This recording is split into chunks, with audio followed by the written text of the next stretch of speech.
it's the evening of the 4th of July, and we're in Sofia. Okay, so this morning we got up to the point where we're going to start the section on Japa. Тази сутрин решихме, че ще разгледаме раздела от семинара, свързан с Джапа.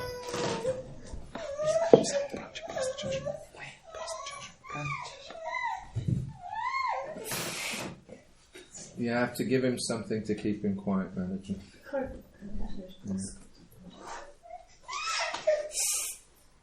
No competition, sorry. Haven't you got a dummy or something you can put in his mouth? Give him some prasadam or something.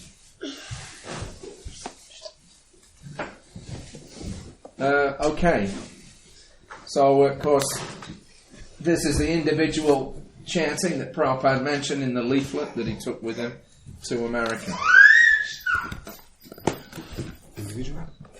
This is the individual chanting that Prabhupada mentioned. Прабхупада в своята брошура, в която донесе в Щатите, споменава за самостоятелното мантруване.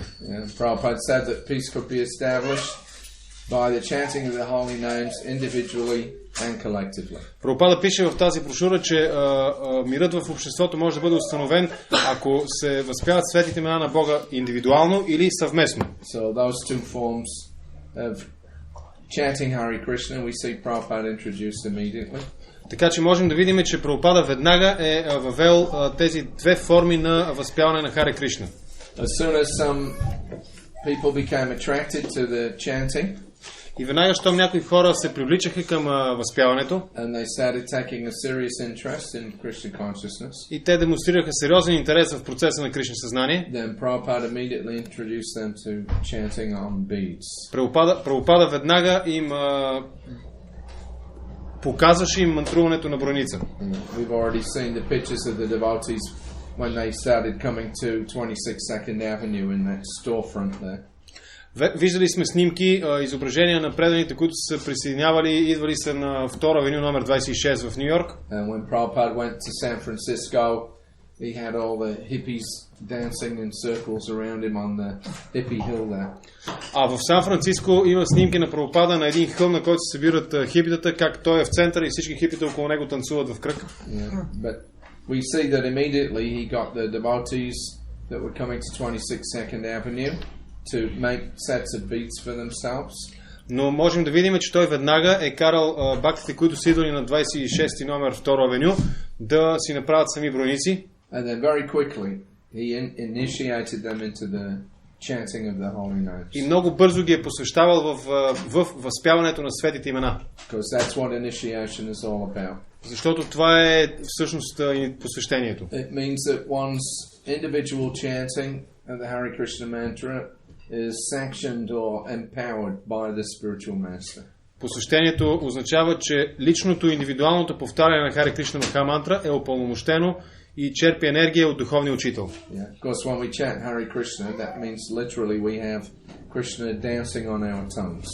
Когато повтаряме Харе Кришна, това буквално означава, че Кришна танцува върху езика ни. So Krishna is available to everybody. Кришна е достъпен за всеки. Nevertheless, if one wants to be really serious about chanting, then the process is to take initiation. Но въпреки това, ако човек, въпреки че Кришна е достъпен за всеки, ако човек иска да бъде сериозен по отношение на този процес, тогава се препоръчва посвещение. Because it's at that point one makes an actual commitment to the Supreme Lord to begin rendering service to him.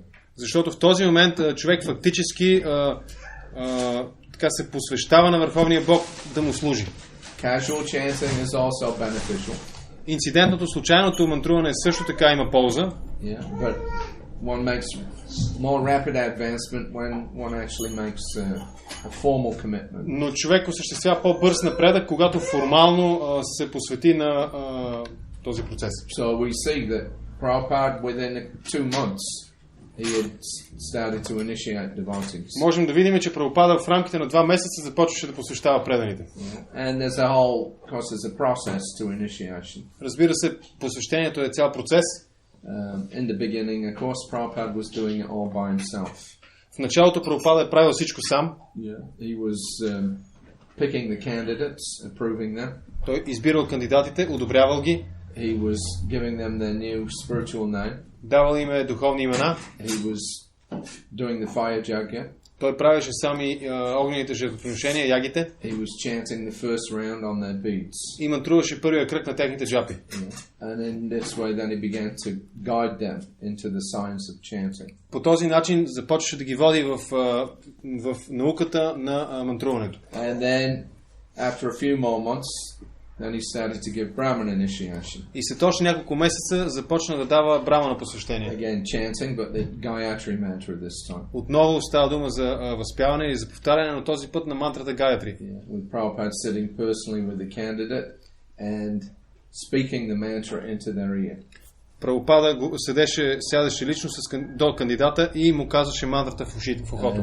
Giving them their Brahman thread. И им даваше брамана шнур. So that way then Prabhupada, immediately began, the process. He began the sadhana of chanting. По този начин Прабхупада започна процеса или саданата на възпяването. Casual chanting also was going on, but this very specific science of, sadhana bhakti, that Prabhupada was interested in getting people committed to that. Инцидентното повтаряне също го имаше, но това, в което Прабхупада беше особено заинтересован, това беше процесът на садана бхакти и той въвеждаше хората в това. So then what happened? И какво се случи по-нататък? Krishna consciousness started to expand. Движението за Кришна съзнание започна да се разраства. By early 1968 there were 5 temples in North America. В началото на 68 година в Южна Америка, в Северна Америка имаше 5 храма. And there were about 50 or 60 initiated devotees. И по това време имаше 50-60 посветени предани. Then from 1968 to 1971, 4 years. At the end of 71, there was nearly 60 temples. И в рамките на следващите 4 години, от 68 до 81 година, храмовете вече бяха приблизително 60. And there were about 600 initiated devotees. И имаше около 600 посветени предани. And Krishna consciousness had spread from America to Europe, of course Prabhupada went to Africa, it went to India, or back to India. И Кришна съзнание се разпространи от Америка в Европа, в Африка. Разбира се, Прабхупада се върна и обратно в Индия. Australia also. В Австралия също така. Japan. Япония. So in this way, Krishna consciousness suddenly exploded. По този начин Кришна съзнание експлодира. Yeah, it increased 10 times its size in 4 years. И в рамките на 4 години нарасна 10 пъти. And then from 71 to 77, the number of disciples had increased from 600 to over 5,000. От 71 до 77 номера на учениците, броя на учениците нарасна от 600 до 5000. And the number of temples, of course, had gone up to from 60 to 108.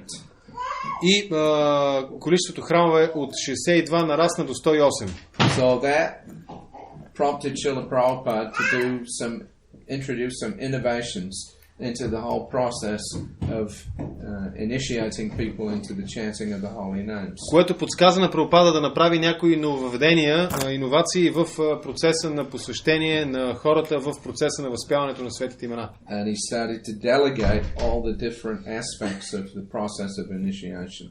И той започна да дава различни правомощия на различни личности в този процес на посвещение. So as soon as he got a few Brahmana disciples, веднага след като той вече имаше няколко брамана ученика, and then by 1969 Prabhupada had started to install deities.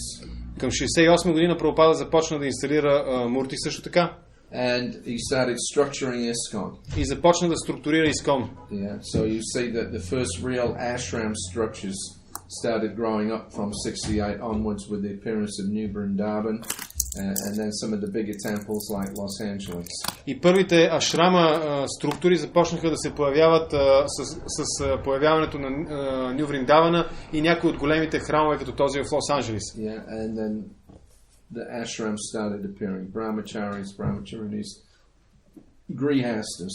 Започнаха да се появяват и ашрамите, брамачари, брамачарини, грихасти. And then by 70-71, of course Nanda was early, but then by about 71, Prabhupada started giving sannyas initiation to several devotees.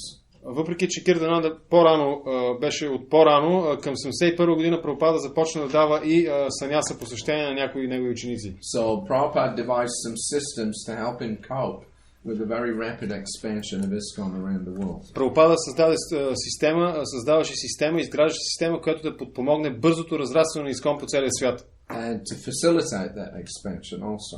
И също така целта беше да подпомага това разрастване. So as soon as he got a few Brahmins, веднага след като той имаше няколко вече посветени брамана ученици, and then he got a few temples established, and he, made this system of having a temple president and a secretary and a treasurer. И когато имаше и няколко храма вече създадени, установени, тогава той създаде системата с храмовия президент, ковчежника и секретаря.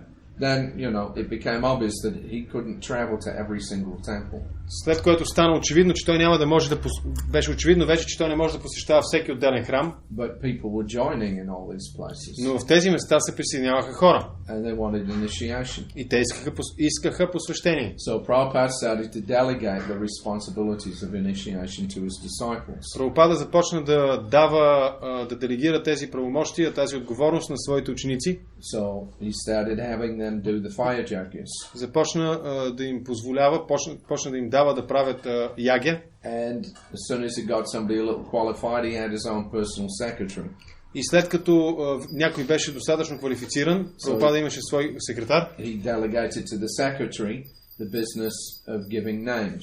Той даде това правомощие или тази отговорност се делегира на своя секретар, а именно избора на името. And instead of having to see every candidate and approve them himself, и вместо да се вижда с всеки един кандидат и лично да го одобрява, he started to tell the temple presidents, now whoever you recommend, you send the names to me and then I'll accept them. Той започна да изисква от храмовите президенти, ако видите, че някой е квалифициран кандидат, тогава вие ще ми го препоръчате, ще ми изпратите неговото име и аз ще го приема. And then, of course, when somebody got first initiation, then Prabhupada had to chant on their beads. Разбира се, когато някой получаваше първо посещение, Прабхупада трябваше да мантрува на неговата броеница. So he started doing that through the mail.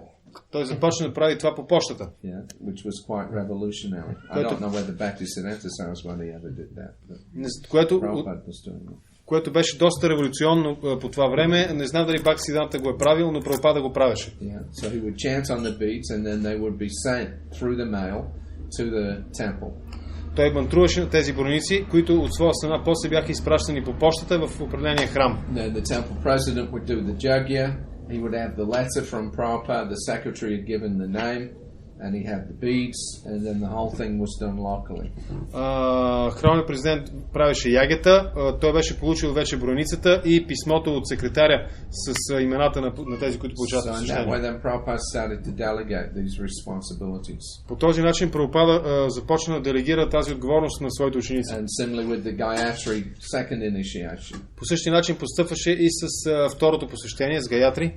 Even without seeing the candidate, Prabhupada was accepting the recommendations of the temple presidents. Дори без да види кандидата, Прабхупада приемаше препоръката на храмовия президент. Then, for the men at least, he would chant on the Gayatri threads, and they would also be mailed.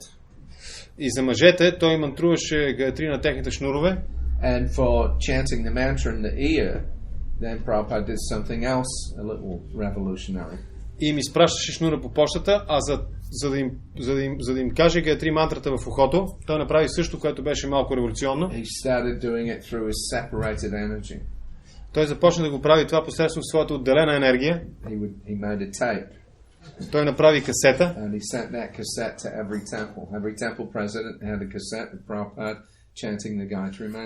И беше изпратил тази касета във всеки храм, а на касетата беше записан Прабхупада, който повтаряше мантрата Гаятри.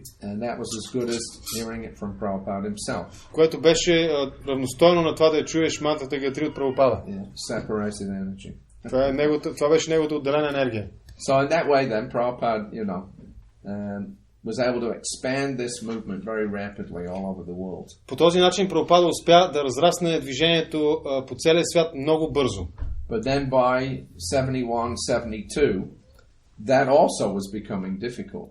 Но 81 и 2 това също вече започваше да става трудно. Just there were so many people joining that it even became troublesome to do it through the mail.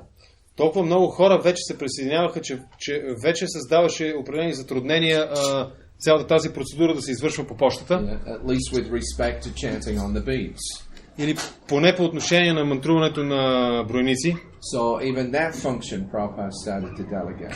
Дори тази функция Прабхупада започна да делегира на своите ученици. So by, let's say, just early 1973. В началото на 73-та there's a letter that Prabhupada wrote to Rebhatinandan Swami. Едно писмо, Прабхупада написал едно писмо до Реватинандана Свами. So he was at that time probably the only sannyasi in Europe. Тогава той беше вероятно единственият саняси в Европа. And so Prabhupada wrote to him. Прабхупада му пише. This is on the 4th of January. На 4 януари 1973. 73-та. And he said, just now I've received some more requests for giving first initiation from Dhananjaya. Току-що получих още нови молби за първо посещение от Дананджая. And I am receiving weekly not less than 10 to 15 such requests from new students. И аз получавам ежеседмично не по-малко от 10 или 15 подобни молби от нови ученици. So it is becoming very expensive to send so many sets of beads such long distances. Започва да става много скъпо да се изпращат толкова много бройници на далечни разстояния. And it has become a little bothersome for me also. И това също започва да става малко притеснително и за мен. So I think now you may be appointed by me to give first initiations to new disciples by chanting on their beads on my behalf.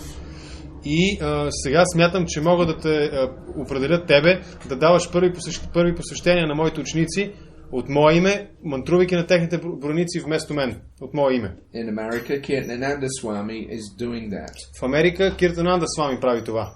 So now there are two of you, and that will give me a great relief. Сега сте двама и това ще ме облегчи много. Kirtananda will chant on the beads for new devotees in America, Canada, like that. Киртананда ще мантрува на бройниците на новите кандидати от Америка и Канада. And you can chant on the beads for the European continent new devotees. И така. А ти ще мантруваш на бройниците за новите предани от европейския континент. They shall, of course, still be considered as my disciples. Те, разбира се, трябва да се считат за мои ученици. Not that they shall become your disciples. А не е така, че те трябва да бъдат приемани за твои ученици. But you will be empowered by me to chant their beads, and that is the same effect of binding master and disciple as if I were personally chanting.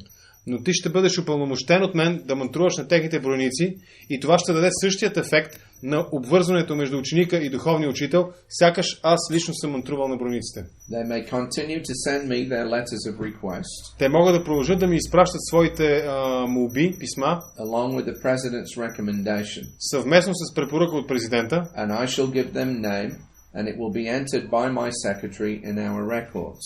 И аз ще им давам имена, което ще бъде записвано от моя секретар в нашите хроники. Only I will send my letter of reply to you, and you will purchase the beads there and chant them. Единствено, аз ще ти изпращам моята молба уведомление от мене и ти ще купуваш бройниците там и ще мантруваш на тях. And then send along with my letter to the new initiates. Is that all right? И ти ще ги изпращаш бройниците заедно с моето писмо на учениците. Това добре ли е? So I shall continue to deal with the matter of second initiation. Аз ще продължа да се занимавам с вторите посещения. The sacred threads do not require so much postage to send by airmail. А изпращането на тези свещени шнурове не изисква толкова много разходи да бъдат изпратени по въздуха. And a similar letter was sent to Kirtananda the next day. Подобно писмо беше изпратено и до Киртананда Свами на следващия ден. The following month in February, Prabhupada arrived in Australia. Следващия месец, февруари, Прабхупада пристигна в Австралия. And then when he did initiations, even though he was personally present, And he didn't do. And then when he did initiations, И когато той даде посещения там, въпреки че лично присъстваше, he had Madhavisa Swami chant on the beads. Той накара един от своите ученици да мантрува на брониците. So in that way then Prabhupada was delegating these responsibilities. По този начин Прабхупада делегираше тази отговорност на своите ученици. And of course, as I said, the secretary was actually choosing the names. Както казах, секретаря избираше имената. Just like when I got initiated, Prabhupada was personally there. Както, например, когато аз получих посещение, Прабхупада лично беше там. And when each candidate came up, there were about 16 of us, I think. И когато всеки кандидат се приближаваше към него, ние бяхме около 16. Then Prabhupada was asking the secretary now, what is his name? Той Прабхупада питаше секретаря, кое е името на този кандидат? So the system was that the secretary had, I guess, some books with different names of Krishna or Radharani, etc. Системата беше, предполагам, че секретаря имаше книги с различни имена на Кришна, Радарани и така нататък. Like Vishnu Sahasranam. Вишну Сахасранам, примерно. And then whatever the beginning letter of the new initiate's name was, then he would find an equivalent Sanskrit name. И в съответствие с началните букви на името на кандидата, намираха еквивалента от санскритските имена. So like with me, my karmi name was Dennis Harrison. Както с мене, моето карми беше Денис Харисън. So when I grew up, everybody used to call me Harry. Когато пораснах, всички ме наричаха Хари. Because my name was Harrison. Тъй като името ми беше Харисън. So that when I joined the temple, I was back to Harry. Когато се присъединих към храма, аз бях Бхакта Хари. So when I got initiated, because my name was Hari Son, then Shamasundar, he was the secretary, he picked out the name Hari Sori. Когато получах посещение, понеже името ми беше Хари Сън, затова аз получих името Хари Сори. And similarly, back to Philip became Partha. И по същия начин Бхакта Филип стана Парта. Yeah, Bhaktin An became Ambika. Бхактин Ан стана Амбика. Yeah, so like that. Some equivalent name. But the point was that the secretary actually was doing that. По този начин се намираха тези еквивалентни съвпадащи имена, но важното в случая е, че секретаря избираше имената. Yeah. Although there was one or two occasions, fairly rare, but it did occur where Prabhupada actually didn't accept the name the secretary gave. Въпреки че имаше няколко случая, много рядки, но имаше такива случаи, когато Прабхупада не одобри имената, избрани от секретаря. Like when we were in Vrindavan in 1976 at Janmashtami time, there was back to Richard from Australia. Например, във Вриндавана 76-та година по време на Джанмаштами, Бхакта Ричард от Австралия беше там. So when he came up, the secretary gave his name. Когато той се приближи, секретаря даде неговото име. And then Prabhupada looked at him and he shook his head. He said no. Прабхупада погледна листа или бележката, където беше написано, поклати глава и каза не. And then he gave his own name and he said Bhagavata Shraya. И той му даде собствено име и му каза Бхагавата Шрая. So there was one or two occasions when Prabhupada wouldn't go along with, the one that the secretary picked out, but on the whole, that was the system. Един или два случая имаше, в които Прабхупада не се съгласи с избора на секретаря, но като цяло това беше системата. So we see that Prabhupada delegated all these different aspects of the process of giving initiation to his disciples. Така че можем да видим, че Прабхупада делегираше тези правомощия на своите ученици, свързани с процеса на даване на посвещение. But still, the recommendation, the application had to come to Prabhupada, and he had to send a letter back approving it. Но въпреки това писмото с молбата да бъде прият като ученик и посвещението и препоръката за посвещение трябваше да отиде до Прабхупада и той трябваше да отговори с писмо, че го приема. Then in 1977 that also changed. След това през 1977 това също се промени. And even that function Prabhupada delegated. Дори тази функция Прабхупада делегира на своите ученици. So of course what happened was that Prabhupada got very very sick at the Mayapur festival in 77. Това, което се случи, е, че по време на Майапура фестивала през 1977 година Прабхупада много силно се разболя. Той направи една голяма ягия посвещение, церемония на посвещение. Но никога не се възстанови от заболяването си. So then around about May time, Prabhupada actually stopped initiation. И някъде през май Прабхупада фактически спря да дава посвещение. And so for a couple of months, although new people were joining, nobody was getting initiated. И за няколко месеца, въпреки че нови хора се присъединяваха, никой не беше посветен. So this had happened previously. Prabhupada had gotten very sick, and temporarily he suspended giving initiations. Това се беше случило и преди. Прабхупада силно се разболяваше и временно спираше да дава посвещение. Yeah, because of course when the spiritual master gives initiation, he gets so much of the karmic effect from the disciples. Защото когато духовен учител дава посвещение, той получава много кармични реакции от своите ученици. And that, of course, generally it goes through to Krishna and most of it's burnt up. Като цяло това отива при Кришна и бива изгарено. But there is some effect on the guru also. Но също така има ефект и върху духовния учител. And I saw whenever Prabhupada gave, a big initiation at least, just afterwards he would get some kind of physical illness. И аз забелязах, че когато Прабхупада даваше посвещения или поне големите, масовите посвещения, малко след това той имаше някаква физическо неразположение или заболяване. So on one or two occasions when he got really seriously ill, he stopped giving initiation until he recovered. И в един или два случая, когато той наистина се разболяваше много сериозно, той спираше да дава посвещение, докато се възстанови. So anyway, in mid-May, Prabhupada was in 77. Prabhupada was in Rishikesh. В средата на май 77 година Прабхупада беше в Ришикеш.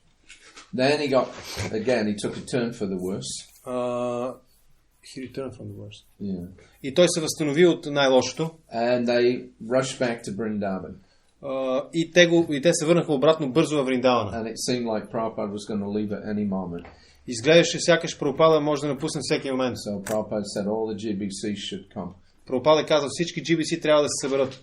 So when they arrived, then Prabhupada told them, he said, because he made his will at that time also.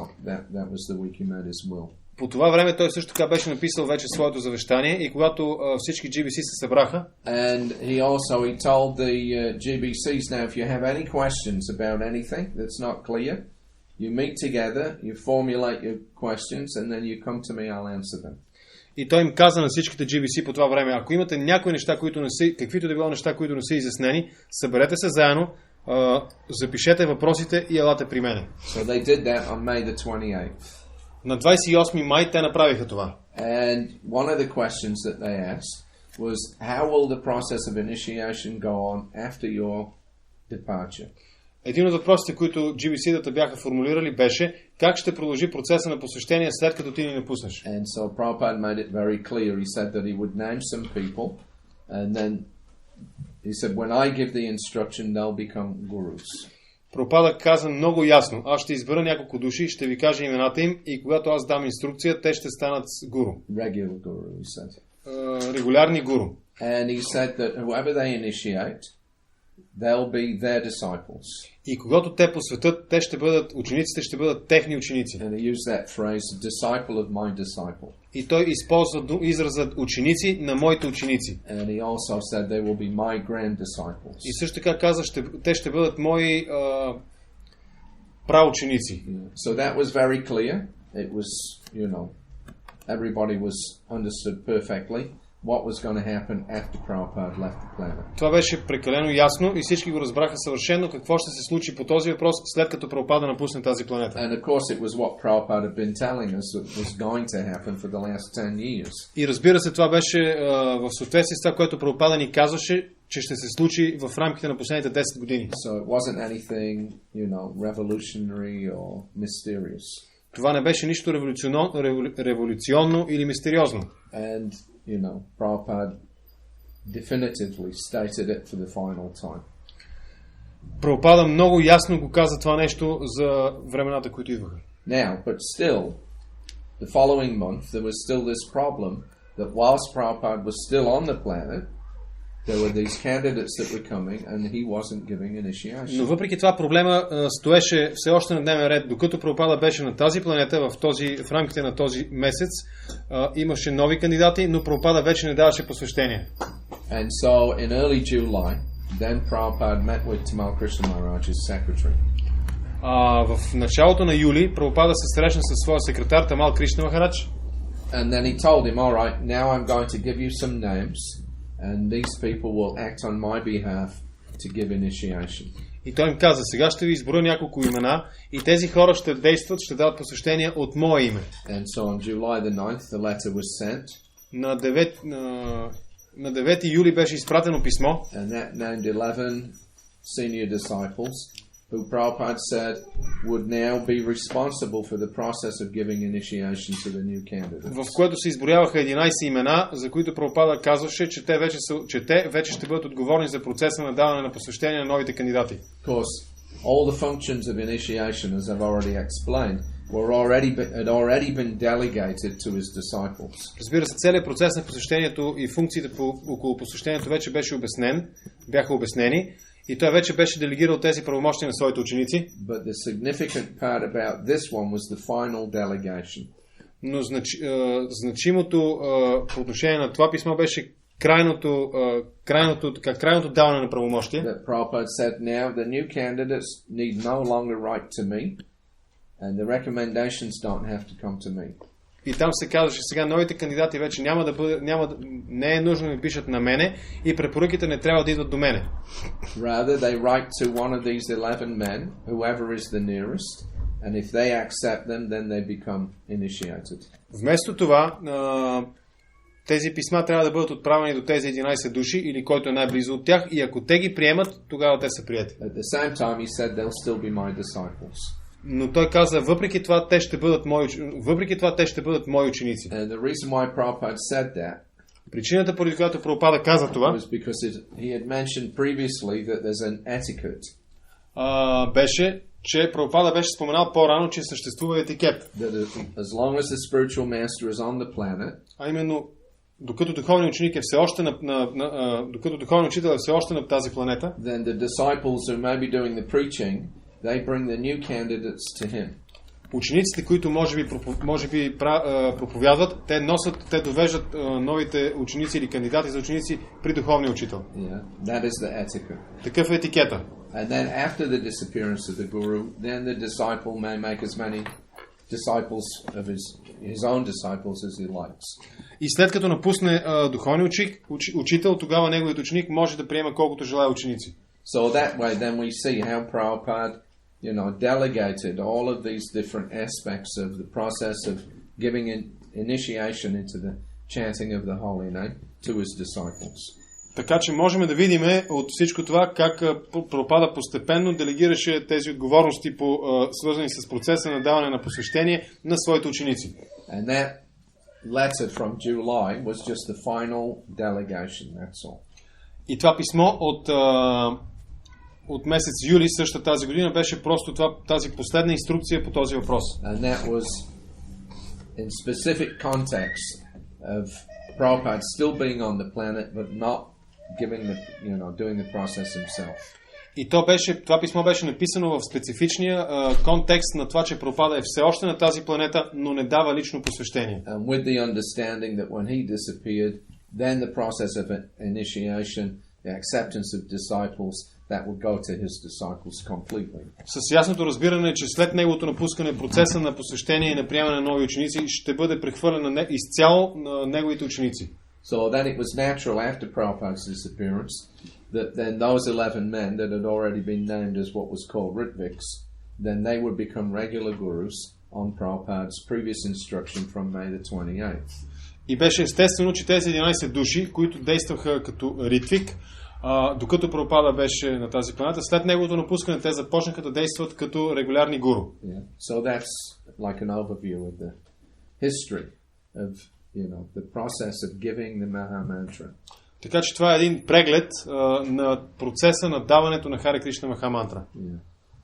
So now, one of the first things that happened to me when I joined Prabhupada's party. Едно от първите неща, които се случиха с мене, когато се присъединих към групата пътуваща с Шрила Прабхупада, след като отидохме в Вриндаван, един от моите приятели дойде. Той беше там, в храма, и той ми каза, загубих брониците си.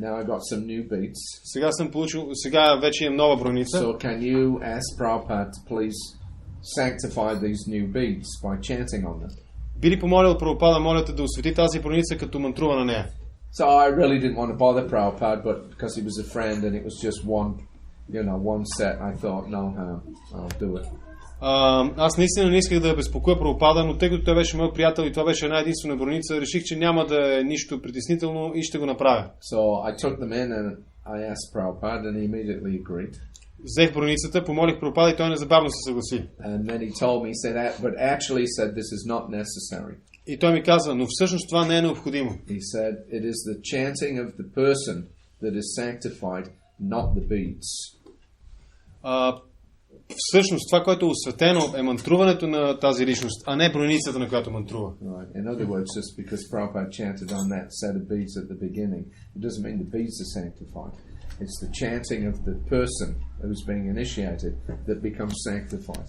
Или с други думи, това, че Прабхупада е мантрувал на тази броница, не означава, че това е осветило броницата. Това, което е осветено, всъщност е самото мантруване, което този човек извършва. Until that point, a lot of us thought that actually, it was the beads that somehow or another become, spiritually surcharged or something. До този момент ние си мислихме, че по един и друг начин броницата е тази, която е по някакъв начин духовно заредена. So if you lose your initiation beads, don't worry.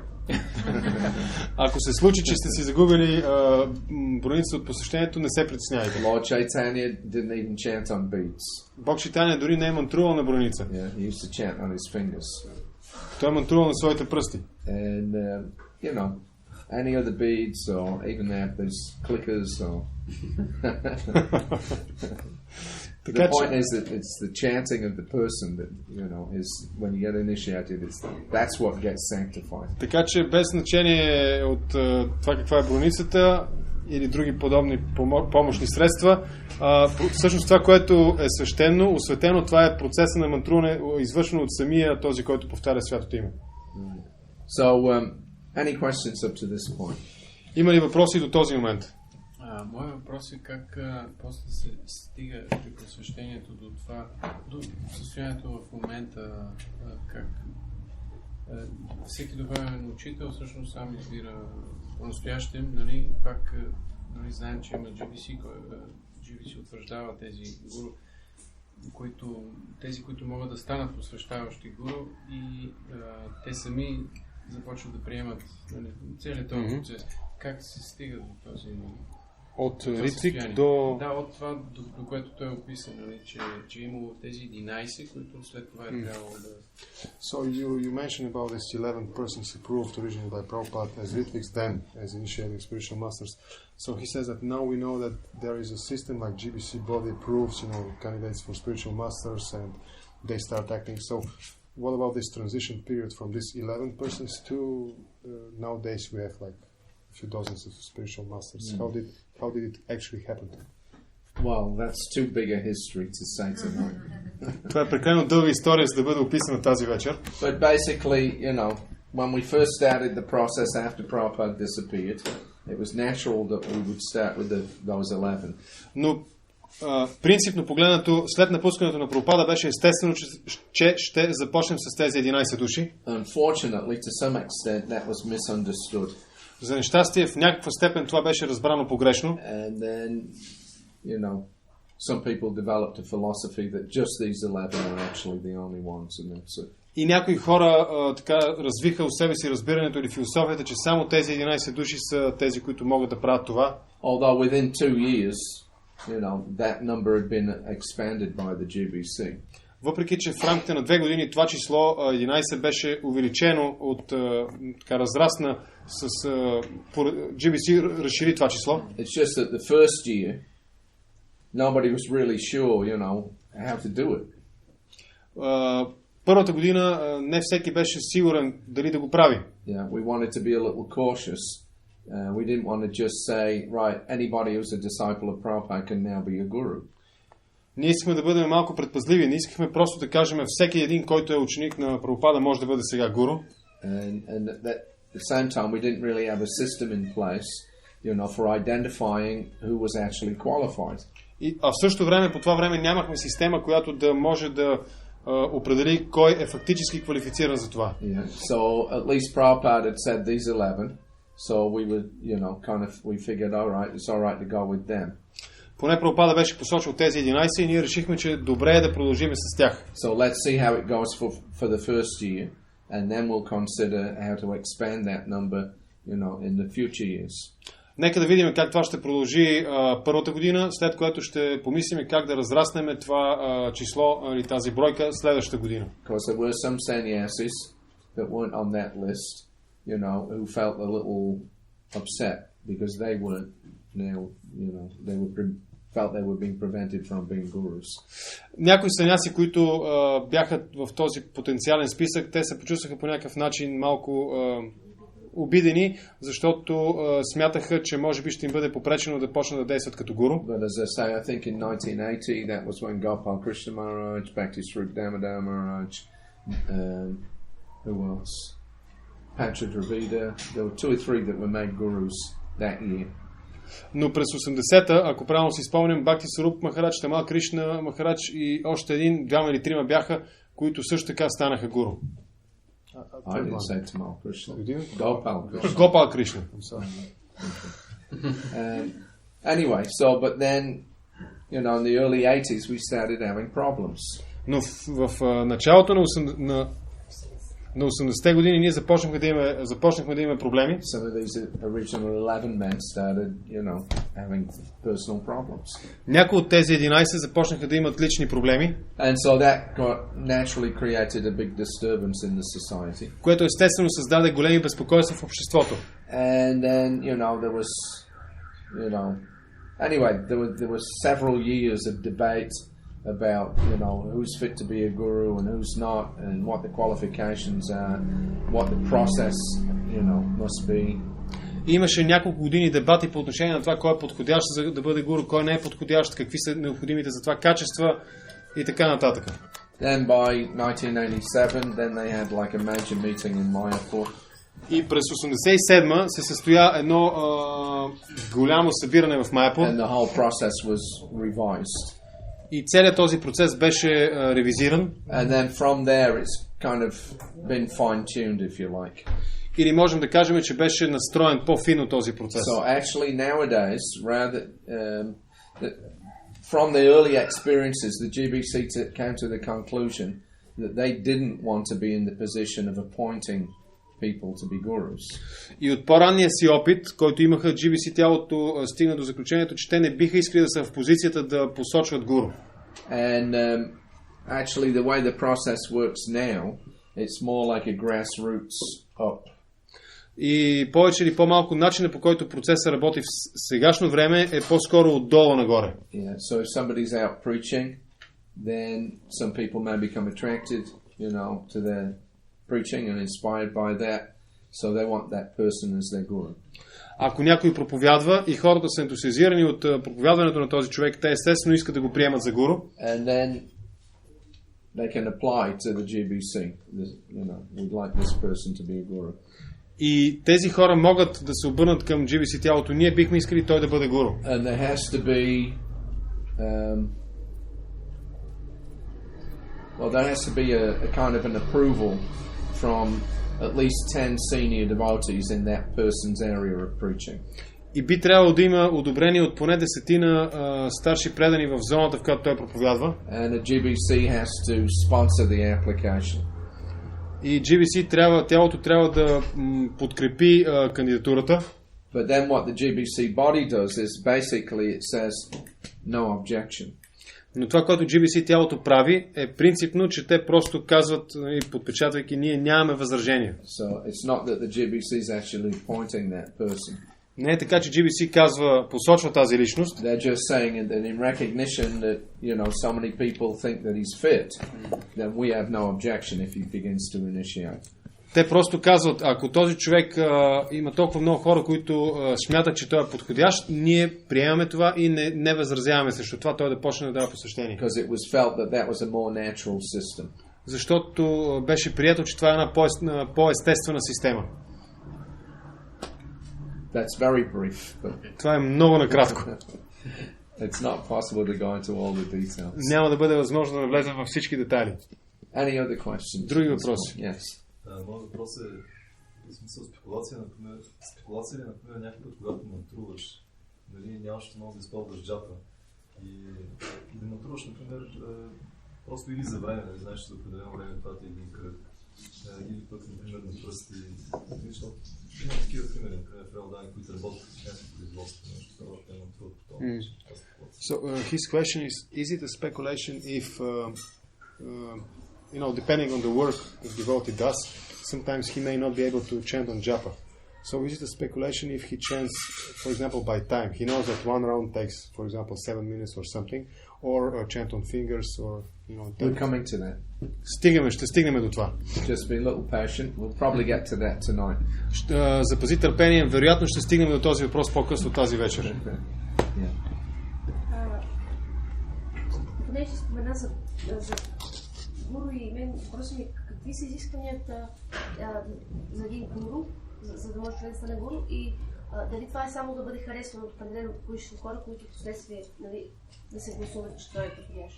You spoke about the system of one starting to act as a guru. So, what are the actual recommendations? Requirements for one to be a guru. Is it sufficient that senior devotees they support him and the GBC approves, or there are more not approves, so no objection, or there are more requirements? Well, there's a whole list of criteria that the GBC have laid out. Има един цял списък с критерии, които GBC тялото е изброило, написало. Yeah, basically the person has to be following the four regulative principles and chanting at least his 16 verse. Основно погледнато, тази личност трябва да следва 4 регулиращи принципа и да повтаря 16 кръга Махамантра. And he should have not been known to have been doing that for I think at least 5 years or something. И той не трябва да е спирал да прави това за последните 5 години минимум или нещо подобно. Yeah, without any blemish on his character. Без никакви петна, да речем, върху неговия характер. And there's also, I think, some requirement that he should know the Shastra to a certain level. Доколкото знам, има и някакво изискване, че той трябва да познава в някаква определена степен шастра. I don't know whether they specifically say, at least up to the level of Bhakti Shastri or Bhakti Vaibhava like that. Не знам дали е казано, че това трябва да бъде до нивото на Бхакти Шастри или Бхакти Вайбава или нещо подобно. And then of course, there's the question of their loyalty to ISKCON. Също така важно е въпроса с тяхната лоялност към ISKCON. That he has to have, been proven to be cooperative, is willing to work under the GBC. Трябва да е доказано и трябва да е ясно, че той е кооперативна личност, който желае да работи под ръководство на GBC тялото. Because of course that was one issue that came up immediately after Prabhupada left. Разбира се, това беше един от въпросите, който изникна веднага след напускането на Прабхупада. What was the relationship of the gurus with the GBC?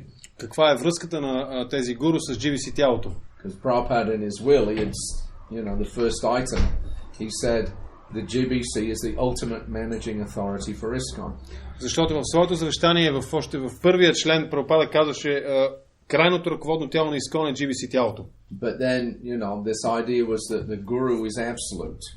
Но също така имаше го и разбирането, че гуру е абсолютен. Yeah. So then, if some of the GBC members are not gurus, ако някои от членовете на GBC не бяха гуру, so then how can the absolute guru be under the control of the non-absolute GBC?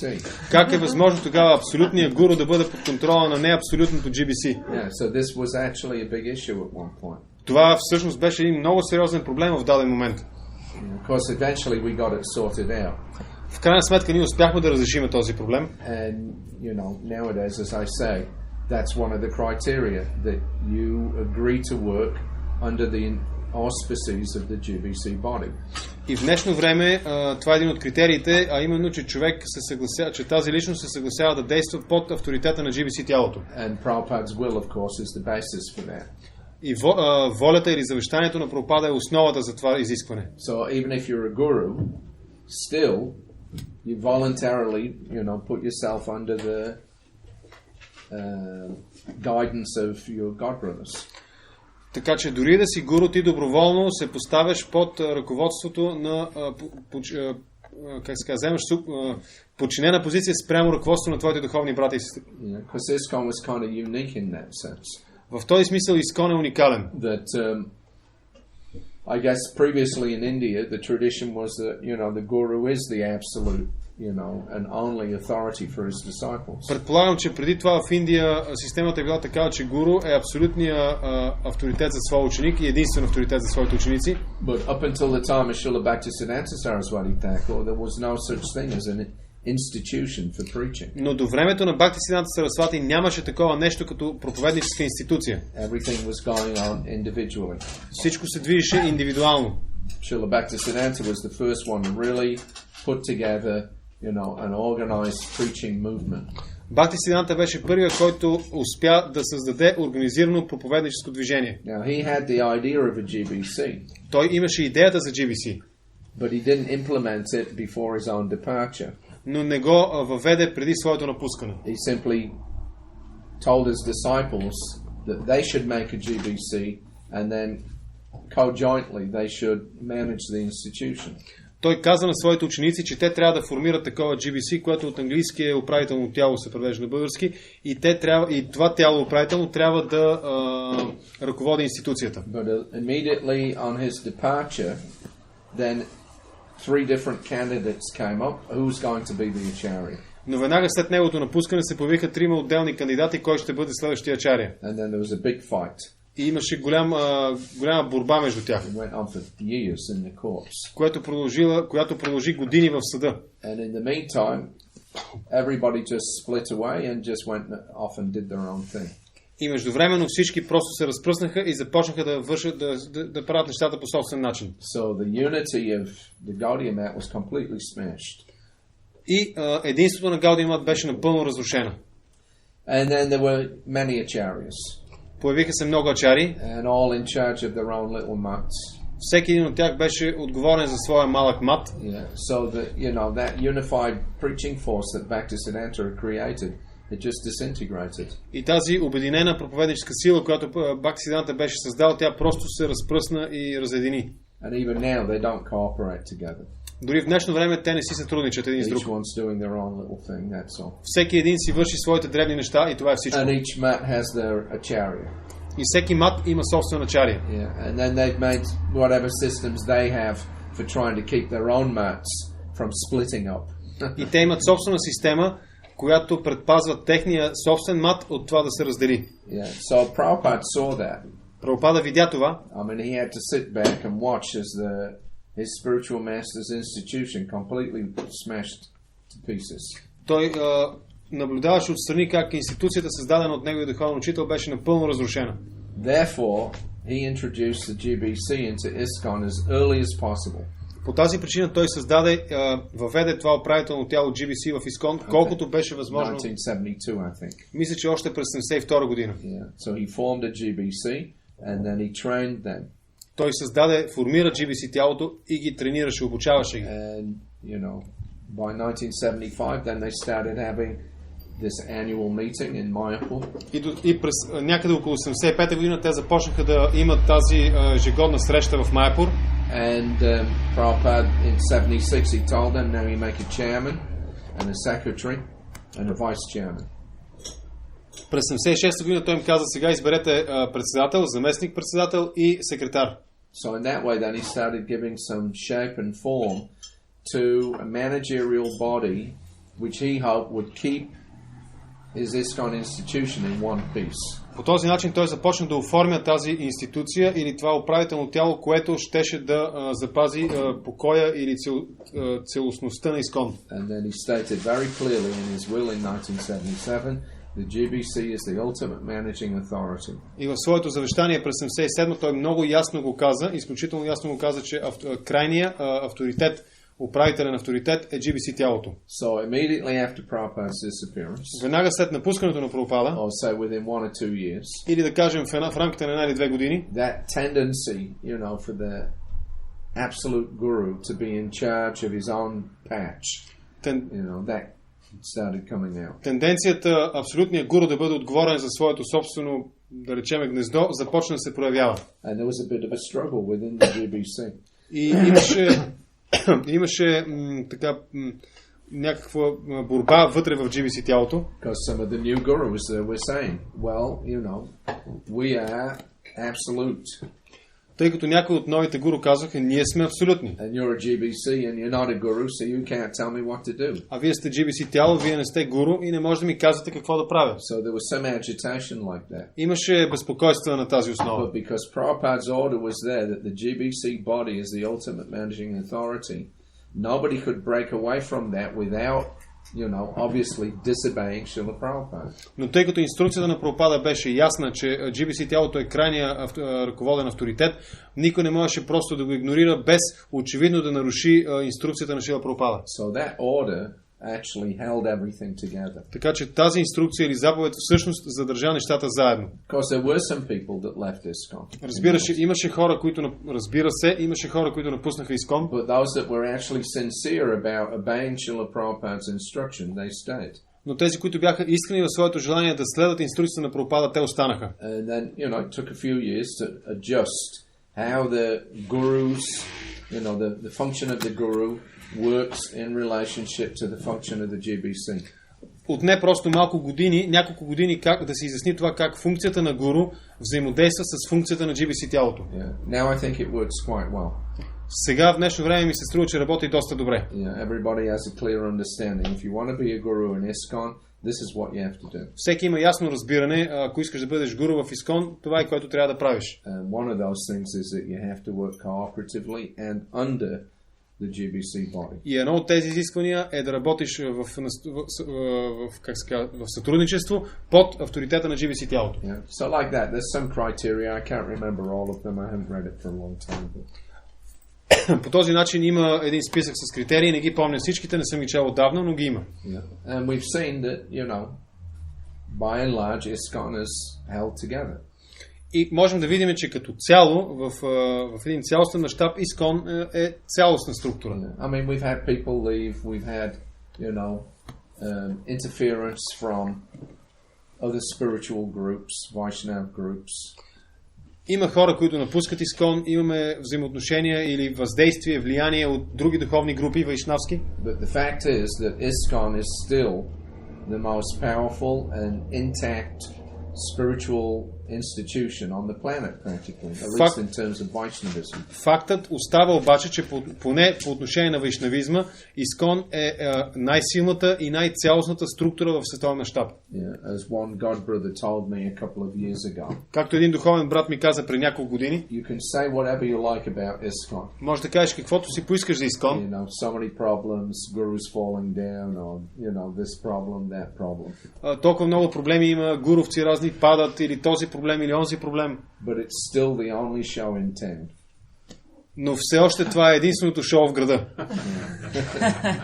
Yeah. Who else is, you know, putting on Rath Yatras all over the world? Кой друг прави, например, Рата Ятри по целия свят? Who else is maintaining so many deities in so many temples around the Кой world? друг поддържа толкова много мурти по целия свят? Yeah. Who else has got the educational institutions that we're developing? Кой друг създава и развива образователни институции, каквито ние създаваме? Yeah, I mean, there's a lot of aspects to ISKCON that are just not available anywhere else. Има много аспекти, свързани с Искон, които просто ги няма никъде другаде. И това е факт. And I heard an amusing story, actually. Всъщност, чул съм една много изумителна история. Not a story, but a fact. Забавна история. Всъщност това не е история, това е факт. Well, I was living in Australia in 2002. През 2002 бях в Австралия. And one of our devotees, he was studying at university to get his degree to become a teacher. И един от нашите предани учеше в университета и се дипломираше за учител. So one of his topics that he was doing for his course was a look at groups that have split away from ISKCON. И едно от нещата, които той изследваше в своята работа, в своята дейност, беше изследване на тези групи, които са се отцепили от Искон. So in that area where we were, there were quite a lot of devotees had left ISKCON and gone over to this Gaudiya Mat Sannyasi. И в зоната, в която ние бяхме, където се намирахме ние, имаше много голяма група от предани, които бяха напуснали Искон и се бяха присъединили към някои Гаудия Мат саняси. So this is a man who was attracted to a fairly big following, mainly of ex-ISKCON people. Това е този саняси е личност, която привлича много голямо количество бивши последователи на Искон. So anyway, this devotee, he went to interview one or two of these people. И този предан, който правеше това изследване за своето изследване, той отиде и взе интервю от един или двама от тези предани. You know, mainly the leaders in that camp. Главно лидерите на тази група. And then this topic came up about how are they organizing themselves. И разбира се, в процеса на разговора възникна въпроса за тяхната организация, как те се организират. And then it turned out that they don't really have any organization. И всъщност се изясни, че те нямат никаква организация. And that this, you know, Gaudiya Mat guru, he had requested them, why don't you make a GBC like ISKCON has? И този Гаудия Мат саняси ги беше помолил, защо не създадете GBC, както Искон има. Because he was saying, every time I come here, I have to sort out so many problems, you're always fighting. Защото той им казал, всеки път, когато идвам тук, аз трябва да разрешавам толкова много проблеми, по отношение на които вие спорите, имате противоречия. So you need some kind of management structure. На вас ви е необходима някаква форма на ръководна структура, някакъв вид ръководна структура. So why don't you make a GBC like the ISKCON people? Защо не направите GBC като хората от Искон? And they all said, no way! И те отговориха, в никакъв случай. They wouldn't do it. Те не биха го направили, те не са го направили. So what chance have they got? When this man leaves the planet, you'll see what will happen. И какъв е техният шанс, когато този човек напусне този свят? Ще видите какво ще се случи с тях. If you think we have problems in ISKCON, you wait and see what happens with this group when he leaves. Ако мислите, че имаме проблеми в Искон, изчакайте да видите какво ще се случи с тях, когато той напусне този So свят. Prabhupada was very intelligent. Прабхупада беше много интелигентен. He studied things very, very carefully. Той изучи нещата, изследваше нещата много, много внимателно. What happened with the Gaudiya Mat? He went through the whole history with them.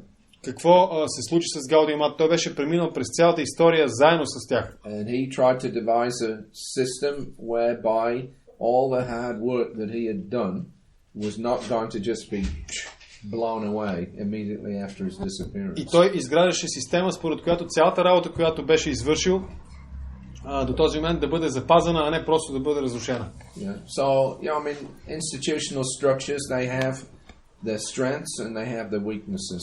Разбира се, институционалните структури, те имат своите силни моменти, но имат и своите слабости. But on the whole, there's a certain strength there that you can't get any other way. Но като цяло, да имаш структура, има своите преимущества или има своята сила, която не можеш да намериш по друг начин. Yeah. And Prabhupada sometimes he would cite, the Catholic Church. Прабхупада понякога цитираше католическата църква. Yeah, even though, of course, their philosophy and their practices are not really, that hot. Казвайки, че въпреки, че тяхната философия и практика не е толкова как да го кажем, добра. Yeah. But still, for thousand years now, they've been going on. Но въпреки това, 1000 години те вече продължават, съществуват. Защото те имат структура. Yeah. So, let's hope that ISKCON continues going on. I don't see any reason why it won't. Така че да се надяваме, че Искон ще продължи и аз не виждам причина, поради която той да не продължи да действа, да съществува. And it's proved to be durable. И е доказано, че нещата се продължават. Трайни са. Yeah, even in the face of, some very prominent people, leaving or giving up or whatever. Дори от гледна точка на това, че някои много влиятелни личности в Искон са напуснали Искон, отказали се и така нататък. Yeah, well, those persons' followers have still found shelter within the institution of ISKCON. Техните последователи все още намират убежище в рамките на Искон. Yeah, so that's a good strength. Така че това е една добра, силна страна от тази гледна точка. And there is a lot of cooperation. И съществува също така и голяма степен съществува и коопериране, сътрудничество. Like in the Gaudiya Mat, they never invite a sannyasi from another mat to come and preach in their temple. Както, например, в Гаудия мат, никога няма да поканат саняси от друг мат да дойде да проповядва в техния храм. It's just, there's no exchange or cooperation at all. Не съществува никакви взаимоотношения или сътрудничество. Yeah, maybe once a year on Srila Bhaktisiddhanta Saraswati's appearance or disappearance, then they'll get together. Може би един път в годината на появяването на Бхактисиданта или напускането на Бхактисиданта те ще се съберат. And they'll all get up and they'll say, Prabhupada said this and Prabhupada said that. И всички те ще се изпратят и други ще казват, Прабхупада по отношение на Бхактисиданта каза това, Прабхупада каза онова. And then they'll go away and they'll never talk to each other for the rest of the year. След което ще се разделят и никога повече няма да си говорят през останалото време от годината. Yeah, but in ISKCON, we have so many sannyasis, gurus and preachers traveling all over the place. Many different temples, different zones, no problem. Но в Искон ние имаме толкова много саняси, проповедници, които пътуват от едно място на друго в различни зони без никакви проблеми. So, there's a good degree of cooperation there. Съществува голяма степен на сътрудничество. Of course, everything's a work in progress. Разбира се, всичко е работа, всичко е в процес на работа, на изграждане. I was just in Slovakia. Току-що бях в Словакия. So one of the devotees there asked me, do you think that ISKCON has changed since Prabhupada's time? И един от предните там ме попита, мислиш ли, че Искон се е променил от времето на Прабхупада? And I said, yes, of course. И аз казах, да, разбира се. Yeah. It was changing in Prabhupada's time. Искон се променяше по времето на Прабхупада. What to speak about after Prabhupada? Какво да говорим след неговото напускане? It's bound to. Той е обвързан да се променя. Because I said, which ISKCON are you talking about from Prabhupada's time?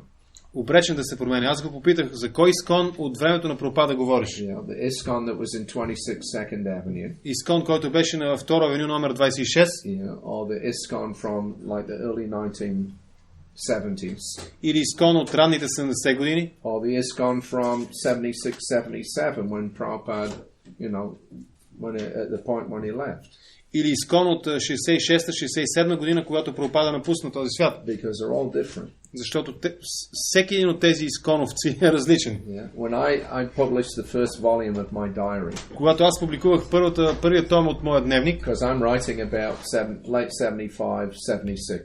Аз пиша за края на 75-та, 76-та година. So Jamuna Dasi, right, the original Jamuna that sings the Govindam prayers and Ямуна Даси, тази, която пее Говиндам молитвите. So, she's a friend.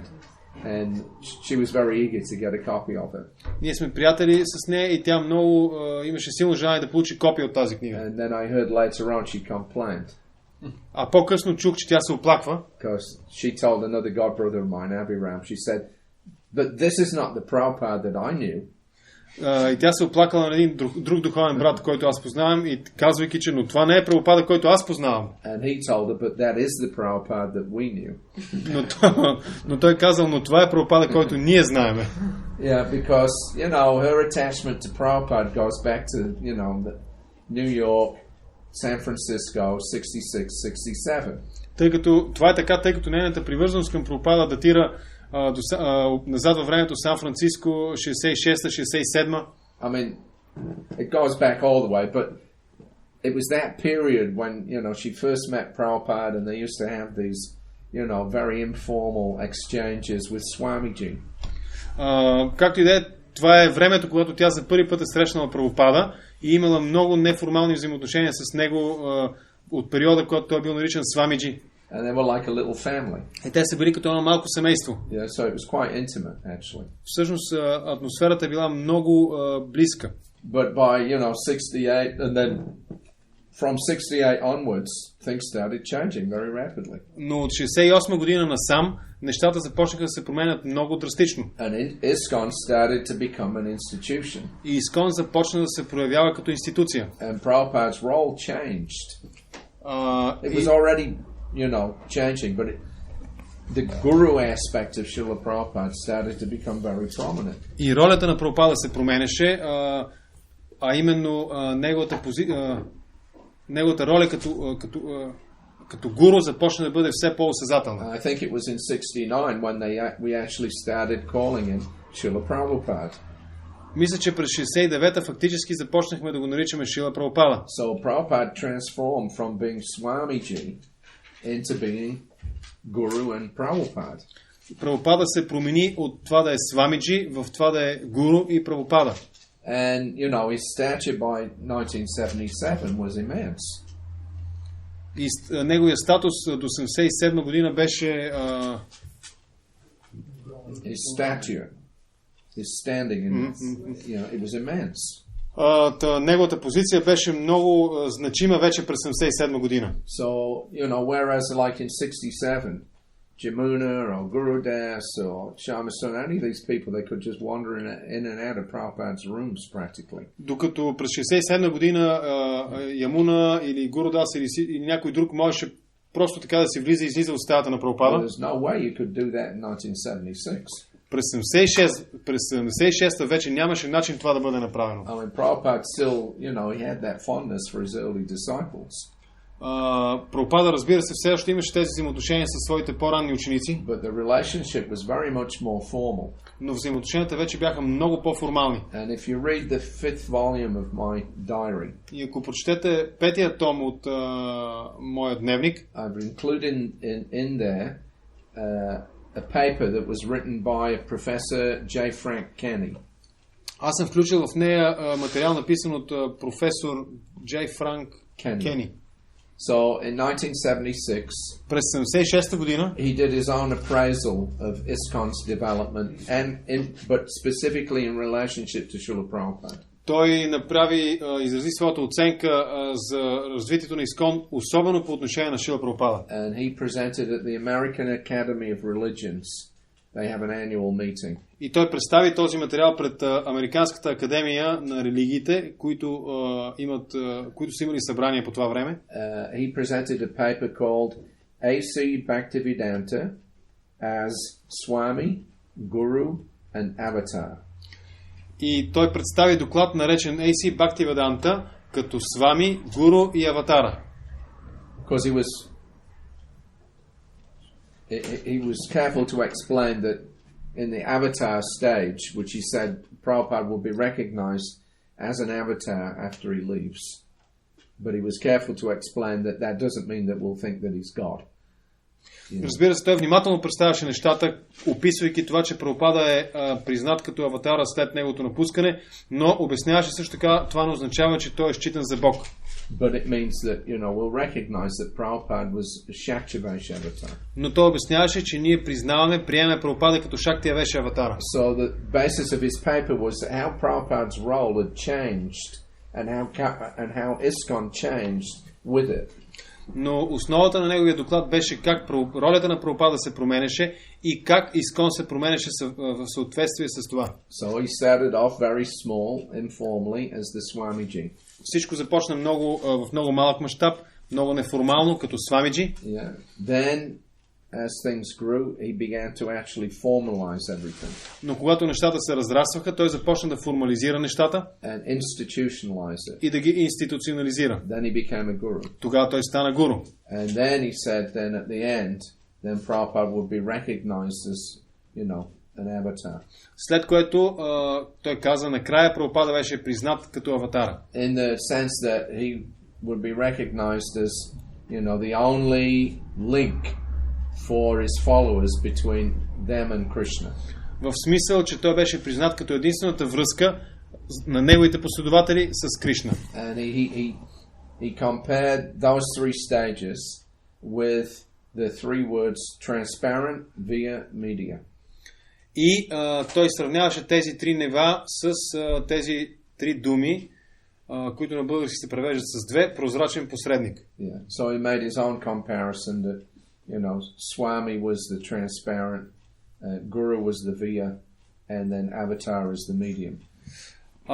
И той го обясняваше по свой собствен начин. Свамиджи беше прозрачен, Гуру беше вия на български е посредством или чрез. Medium. Avatar. You're not familiar with the term? Transparent via media? Yeah, That's but the good in one. Bulgarian it goes with two words. Yeah, all right. Transparent media. That's a little difficult. No, I'm trying to explain. И последното аватара е тази медия. Или, медия, знаете. Медиум е посредник. Медиум е посредник, да. Yeah. So anyway, I mean, it's a bit of speculation on his part. Така или иначе, това е в някаква степен спекулация от негова гледна точка. But I put the whole paper as an appendix in my 5th volume. Но целият този документ или негов доклад е включен като приложение към петия том. And the reason why I did that Причината, поради която го направих, was because we actually read that paper to Srila Prabhupada. защото ние фактически всъщност прочетохме този документ на Шрила Прабхупада. And Prabhupada liked it. И Прабхупада го хареса. He said, yes, he is a very intelligent man. И Прабхупада каза, да, това е много интелигентен човек. Yeah. So I'm not saying all the details of it are exactly correct, but the general theme of it, Prabhupada liked it. Не бих казал, че всички неща в този доклад са напълно коректни, но цялостното настроение на доклада Прабхупада го хареса. Yeah. So in that way, then my point is that ISKCON has changed and it will continue to change. В този смисъл, моята гледна точка е, че ISKCON се е променил и ще продължи да се променя. It changed during Prabhupada's lifetime. Той се променяше по време на живота на Прабхупада. And it will continue to develop. И той ще продължи да се развива. Yeah. In 1977, Prabhupada told us, he said, now I want to do the second half of, the development of ISKCON. През 1977 година Прабхупада каза, аз сега искам да направя втората половина от моята дейност, свързана с развитието на ISKCON. Which is to establish Varnashram. Което е да установя Варнашрама. Of course, he didn't have the time to be able to do that. Разбира се, на него не му стигна времето да направи това. That's something that we're going to have to do at some point. Но това е нещо, което ние ще трябва да направим в определен момент. Yeah. Prabhupada had established, the basic activities. We were talking about that this morning. Прабхупада е установил основните дейности, говорихме за това тази сутрин. Yeah. Book distribution. Книгоразпространение. Absolutely, the basis of all our preaching. Абсолютната основа на цялото ни проповядване. And then prasadam distribution. Разпространението на прасадам, разбира се. And deity worship. Обожанието на божествата. So they kind of form the pillars, if you like, of ISKCON. Това са тези, ако ви харесва, опорните колони на ISKCON. But there's so much more development that has to take place. It's not like, this is the model now that will remain like this forever. It's not. Но има толкова много други неща, които трябва да се развият. Не е така, че ето това е модела, той трябва да остане вечно по този начин. Не. Just like, the congregational preaching. Както, например, проповядването на конгрегацията. There was nothing like that in Prabhupada's time. По време на Прабхупада нямаше нищо такова. But now that's become, a very developed part of, in fact, a major part of ISKCON's whole makeup. Но в момента обаче това е станало една много развита, фактически основната част от цялата структура на ISKCON. And so, things will continue to develop. И нещата ще продължат да се развиват. And as long as the principles that ISKCON was founded on are maintained properly, that development will be good. Докато принципите, на които е основан ISKCON, се поддържат правилно, развитието ще бъде добро. Yeah. I mean, the standards of behavior, 4 regulative principles, chanting 16 rounds, these things are essential. Стандартите на поведение, следването на принципите, мантруването на 16 кръга, тези неща са същностни. And, the whole focus that ISKCON was established for has to be maintained. И фокуса или целта, заради която ISKCON беше установен, също така трябва да бъде поддържана или запазена. Yeah, that nothing less than pure devotional service will do. Нищо различно от чисто предано служене няма да помогне. Yeah, that's the aim. Това е целта.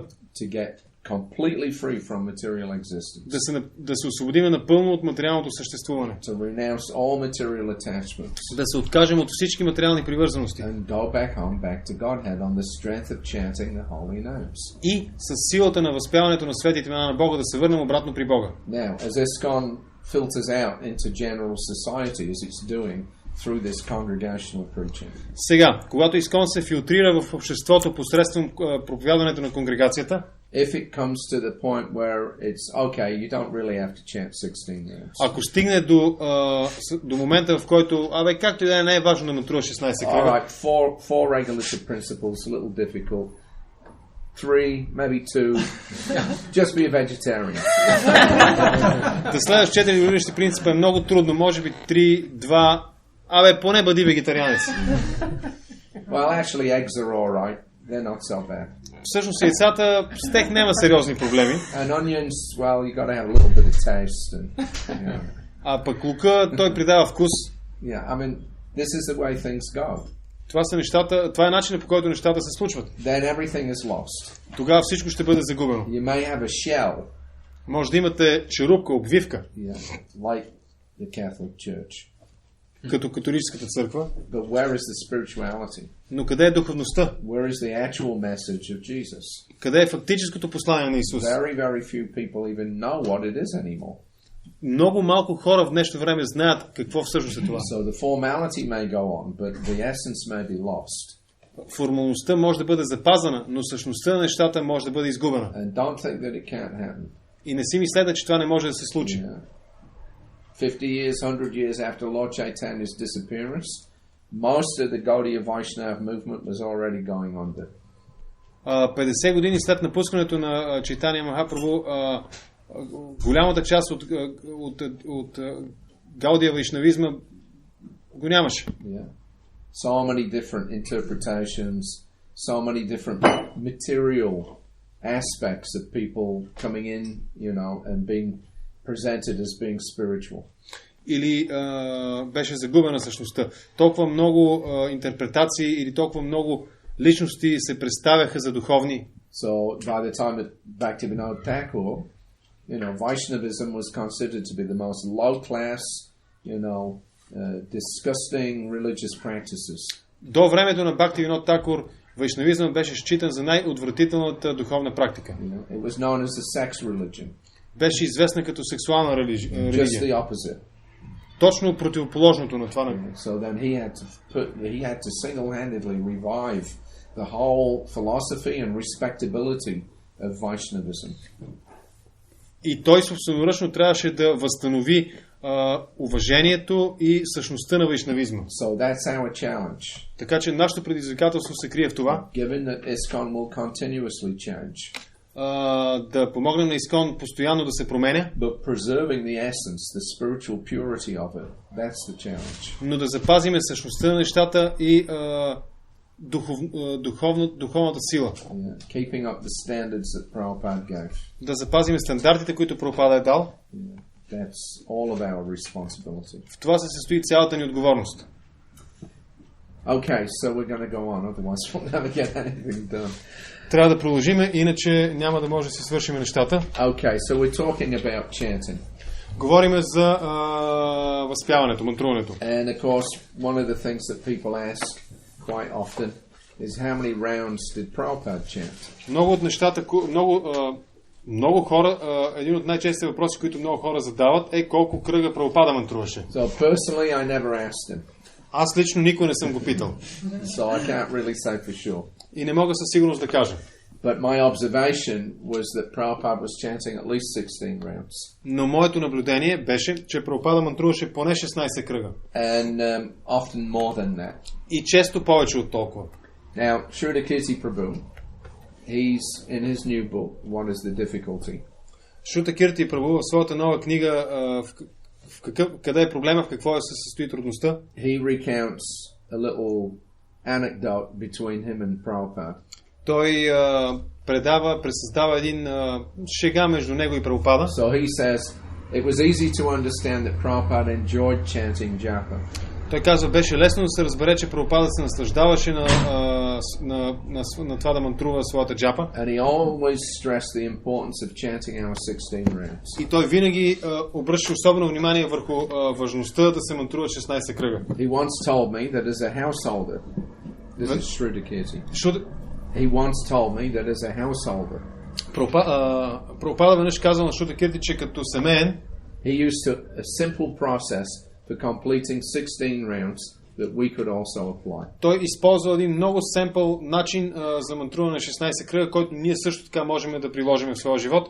When I was a householder, he said, Когато аз бях семейен, казва той, I would chant 4 rounds before each meal мантрувах 4 кръга преди всяко ядене and 4 rounds before retiring in the evening. и 4 кръга преди да си почина вечерта. In this way, 16 rounds can be chanted without difficulty. По този начин 16 кръга могат да бъдат повтаряни без никакви трудности. And then he laughed and he said, if you don't take your prasadam until you've chanted your 4 rounds, then you'll be sure to get them chanted. След което Прабхупада се засмя и каза, ако направиш така, че да не приемеш прасадам преди да си свършил твоите 4 кръга, които мантруваш, със сигурност ще си ги свършиш. Yeah, because nobody misses their prasadam. Защото никой не пропуска прасадам. Yeah, so 3 meals a day, so 4 rounds before each meal, and then 4 at the end of the day. 3 яденета на ден, което прави 4 кръга преди всяко и 4 преди лягане. So it seems apparent from that Prabhupada was saying when he was a householder he was chanting 16 rounds. Така че очевидно е, Прабхупада казва, че като е бил семейен, мантрувал 16 кръга. Now in the Gaudiya Mat, they say that the standard, at least with Bhaktisiddhanta Saraswati Thakur, was that everybody had to chant 64 rounds. В Гаудия Мат казват, че поне по времето на Бхактисиддханта стандарта е бил, че всеки негов последовател трябва да мантрува 64 кръга. Now, one of Prabhupada's godbrothers, he was a Babaji, Nayananda Das Babaji. Един от духовните братя на Прабхупада, Наянанда Дас Бабаджи, He used to live in Mayapur district. Now he's died a few years ago. той живееше в областта на Майапур, той почина преди няколко години. So he was interviewed by Mulla Prakriti Dasi, one of my god sisters. Една от моите духовни сестри го интервюира, Мула Пракрити. And in that interview he recalls seeing Prabhupada chanting. И в това интервю той си спомня за това как е виждал Прабхупада да мантрува. So from that interview, as far as I understood, И цитат от това интервю е, доколкото аз разбирам, Sri Abhaycharana Ravinda Prabhu, from when he first met Srila Bhaktisiddhanta Saraswati Thakur, Шри Абхайчарана Равинда Прабху, когато той видя, за първи път се срещна с Бхактисиддханта Сарасвати Такур, and especially later, и особено след това, he kept the highest standards. той поддържаше най-високите стандарти. Even though he hadn't requested formal initiation, Въпреки че той не беше поискал формално посвещение, we saw that he was chanting 64 rounds a day. ние виждахме, че той мантрува 64 кръга на ден. This was during all the time that he was working full time in his business. Това беше по времето, когато той работеше изцяло поддържаше изцяло своя бизнес. Whenever we met him, he was daily chanting and counting 1 lakh of names. Всеки път, когато го виждахме, той мантруваше и отброяваше една лак от имена. 1 lakh is 100,000. Един лак е 108. So that means about 64 rounds. 100 хиляди, което означава приблизително 64 кръга. So when he got time off from work, И когато той свършваше дневната си работа, he would immediately go to associate with the different devotees of the Gaudiya Mat. той веднага отиваше да общува с различни предани от Гаудия Мат. He would go to Bag Bazaar, which was the big temple in Calcutta. Той отиваше в Баг Базар, който беше един от големите храмове в Калкута. Or he would also go by train to Mayapur and Navadvip. Или също така отиваше с влак до Майапур, Навадвип. So that was his recollection. Така че това бяха спомените на този Бабаджи. Of course, when you're trying to remember something from 60 years ago about somebody else, Разбира се, опитвайки се да си спомни нещо от преди 60 години за някой друг, it's likely that your recollections are going to be a little fuzzy. вероятно е твоите спомени да бъдат малко мъгляви, But at least he had the impression that Prabhupada was always chanting. но поне той имаше впечатлението, че Прабхупада е мантрувал. And as he said, especially after he retired. И той казва, особено след като той се оттегли от работа. So I think on the whole we should take Prabhupada's statements to Shrila as more prominent. Мисля, че трябва да приемеме това, което Прабхупада казал на Шрута Кирти като по-основни. That at least, when he was doing his business, he was doing 16 rounds because he was very busy all the time.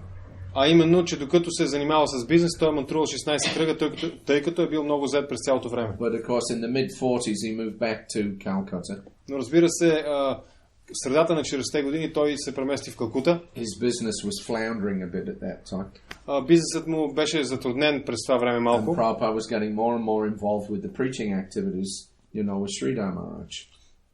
И Прабхупада беше все повече и повече ангажиран с проповеднически дейности с Шридар Махарадж. So Nayananda, he mentions how Prabhupada, when he got time off, he would go to Bhagavazar or he would go to Navadvip Mayapur. И Бабаджи споменава как Прабхупада след работа е отивал в Бхагавазар или с влак до Майяпур. So clearly he wouldn't have been doing that when he was living in Allahabad. Ясно е, че той не би правил това, докато е живял в Алахабад. But he was doing it when he moved back to Calcutta in the 40s. Правеше това след като се премести в Калкута през 40-те години. And of course when he retired from his family activities, it's highly likely that he was chanting 64 hymns a day. И разбира се, след като се оттеглил от семейните си дейности, много вероятно е той да е мантрувал 64 кръга. Anyway, of course, when you've got hundreds of devotees, scores of temples, traveling, writing, doing so many different activities, where are you going to get the chance to chant?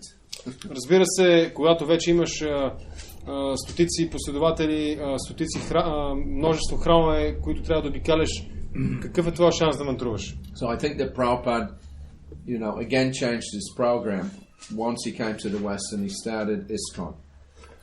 Или по-скоро, каква би била твоята възможност да мантруваш по този начин? Мисля, че Прабхупада отново промени своята програма, идвайки на Запад и стартирайки ISKCON. And there were tremendous demands on his time. По това време очакванията от него бяха много големи. As we already read, he had 3 volumes of the Bhagavatam out. По-скоро неговите очаквания бяха големи. Както прочетохме тази сутрин, той е имал до този момент издадени, преведени 3 тома на Бхагаватам. But he was planning 60. Но той планираше 60. So that was his main occupation. Така че това беше неговото основно занимание. Throughout the early 60s and up until Prabhupada, got ISKCON going in maybe up till 67 probably. That was his main activity, was writing. От началото на 60-те години до вече към края на 67 година някъде, неговата основна дейност беше писането. But as soon as he started preaching, he started getting some results. Но след като започна да проповядва, той започна да постига резултати. People started hearing from him, they got interested, they wanted to take up Krishna consciousness. Хората го слушаха, заинтересоваха се и искаха да приемат Кришна съзнание. They got that serious that they moved right into the storefront. Into that? They got that serious about it that they moved right into the storefront. Means what? The storefront. Okay. Yeah, 26th Avenue. Хората толкова силен интерес развиваха, че те в крайна сметка се пренасяха да живеят в храма на 26-то авеню. So what was Prabhupada going to do with these people? На второ авеню. И какво Прабхупада щеше да прави с всичките тези хора? He had to start finding things for them to, engage them in devotional service. Той трябваше да намира начин да ги ангажира в предано служене. And the more people that came, the more involved he had to get. И колкото повече хора се присъединяха, толкова повече ангажименти трябваше да бъдат намирани за тях. Gradually all of his time started getting taken up. И в крайна сметка времето му започваше да става все по-ангажирано. And they, devotees started traveling, so then Prabhupada started traveling. Бхактите започваха да пътуват и Прабхупада започваше да пътува. Somebody went to San Francisco, started something up, Mukunda. Мукунда, например, отиде в Сан-Франциско, започна нещо там. So immediately Prabhupada was invited, so he went. Прабхупада беше поканен там и той отиде. Then Montreal and Santa Fe and this place and that place. След което Монреал, Санта Фе, това място, друго място. Then, out of America to London. След което нещата излезаха извън Америка, отидоха в Лондон, Germany, Германия. Then, somebody went to Australia, so Prabhupada went there. Някой отиде в Австралия, Прабхупада също отиде там. Then, of course, as soon as he hit India, that was a whole different thing again. И разбира се, след като той стигна отново до Индия, вече нещата бяха съвсем различни. They were doing 4 or 5 programs a day sometimes. Понякога дневно правиха по 4 или 5 програми. And then Prabhupada got, Juhu Beach property, he got the Vrindavan property, he got the Mayapur property. Тогава вече Прабхупада получи собствеността в Джуху Бич, в Вриндаван, в Майапур. He started all these huge projects there. Започна всички тези големи проекти по тези места. And then not only that, И не само това. In 68-69, he came out with the Krishna book. 68-9 Прабхупада завърши Кришна бук. A summary study of the whole 10th canto. Или това е обобщено представяне на цялата 10-та песен. He came out with the Nectar of Devotion, a summary study of the Bhakti Rasamrita Sindhu. Прабхупада написа Нектара на предаността или обобщено представяне на Бхакти Расамрита Синду. He did a summary study of the teachings of Lord Chaitanya. Също така написа и обобщеното представяне на учението на Бога. Yeah, and then there was Back to Godhead that started, going into full production every month. След което започна и Back to Godhead да излиза ежемесечно. So, in this way, Prabhupada, he started the BBT up, he got that whole operation going. Прабхупада по този начин установи BBT и така позволи му той да функционира по начина, по който функционира. So the volume of work, was just like phenomenal. It's unbelievable what Prabhupada was doing in that period. Обема на работа, която Прабхупада извършваше по това време, беше невероятен, не беше за вярване, беше феноменален. Yeah. So naturally, where is he going to get the time to chant 64 rounds a day? Yeah? Естествено, къде би намерил време да мантрува 64 кръга на ден? So I think that what happened was that pretty rapidly Prabhupada adjusted the standard of, the number of rounds that had to be chanted. Това, което мисля, че се случи, че Прабхупада много рязко промени стандарта на кръговете, които трябваше да бъдат повтаряни. And the standard that he set for his disciples, he also practiced himself. И стандарта, който той беше установил за своите ученици, той го практикуваше също така. Prabhupada was not going to ask his disciples to do something that he wasn't prepared to do himself. Прабхупада не искаше от своите ученици да правят неща, които той самия не би могъл да направи. Yeah. So, as I said, I didn't specifically ask how many rounds he was chanting. Както казах, не съм го питал лично аз колко кръгове той е мантрувал. But I did hear him one time state that he was chanting a fixed number of rounds. Но го чух един път да казва, че мантрува определено количество кръгове. So this was on June the 18th, 1976. Prabhupada was in Toronto. Това се случи на 18 юни 1976 година в Торонто. And some professors had come to see him. Когато някакви професори бяха отишли да се срещнат с него. One was Joseph O'Connell. И един от тях беше Джозеф O'Connell. O'Connell. And there was a professor, Shiva Raman. И друг професор. And a couple of others from the local university. И още няколко от местния университет. So they'd seen Prabhupada's Chaitanya Charitamrita. Те бяха видяли Chaitanya Charitamrita на Прабхупада. Which was another unbelievable thing that Prabhupada did. Което беше друго невероятно нещо, което Прабхупада направи. And they were all amazed. И всички те бяха изумени. So one of the professors asked Prabhupada how long it had taken him to complete the Chaitanya Charitamrita. Един от професорите попита Прабхупада колко време ти отне да завършиш Chaitanya Charitamrita. Especially wondering when he found time to write. Особено откъде си намерил място, откъде си намерил време, как си намерил време да го напишеш. Prabhupada told him that it took a year and a half to complete the 17 volumes, and he explained his schedule. Прабхупада каза, че му отнело година и половина да завърши 70-те тома и им обясни своя дневен режим. I write in the night. Той казва, пиша през нощта. I go to bed at 10:30. Вечер отивам да си легна в 10:30. I get up at 12:30. Ставам в 12:30. Then I finish my chanting if there is any balance. След което свършвам своята мантра, ако има някакъв остатък. And then I begin dictating. След което започвам да работя с диктофона. So there's a clear statement from Prabhupada that he was chanting a fixed number because he said if there was any balance left over in the night time, I finish those and then I start writing. Така че тук има ясна индикация, че Прабхупада е мантрувал определен брой кръгове, защото казва, ако имам останали, защото тук казва, ако има някакъв баланс или остатък от вечерта, което означава, че той мантрува определен кръг, след което е определен брой кръгове, след което ги е довършвал. So I'm pretty sure that, it was at least 16 if not more. Така че съм напълно убеден, че това са били минимум 16, ако не и повече кръга. Definitely not less than 16. Определено не по-малко от 16. So anyway, this idea of 16 rounds then, this came up as a question one time in Vrindavan. Веднъж във Вриндаван беше поставена под въпрос идеята за 16-те кръга. Because as I've mentioned, the Gaudiya Mat standard was supposed to be 64 rounds. Защото, както казах, предполага се, че стандарта на Гаудия Мат е бил 64 кръга. Although it's a fact that not many of the Gaudiya Mat members were chanting 64 rounds. Въпреки, че е факт, че не много от членовете на Гаудия Мат са... But this was, you know, a point of criticism when our devotees first started touring India and preaching there. Че много от членовете на Гаудия Мат са натрували 64 кръга, но това е било едно от критичните неща, които са говорени по отношение на преданите от Искон, които са пътували из Индия. So Achayananda Swami, he was the temple president in Vrindavan in late 75. Ачарянанда Свами беше президента във Вриндаван към края на 75-та година. And he'd had a couple of years touring India. И той preaching. И той няколко години пътуваше из Индия, проповядвайки. And on occasion, they stayed overnight in different Gaudiya Mat temples. И понякога те оставаха да пренощуват в някои различни храмове на Гаудия Мат. And he'd gotten a little bit of criticism because, he was chanting 16 rounds. И той беше критикуван понякога за това, че мантруваше 16 кръга.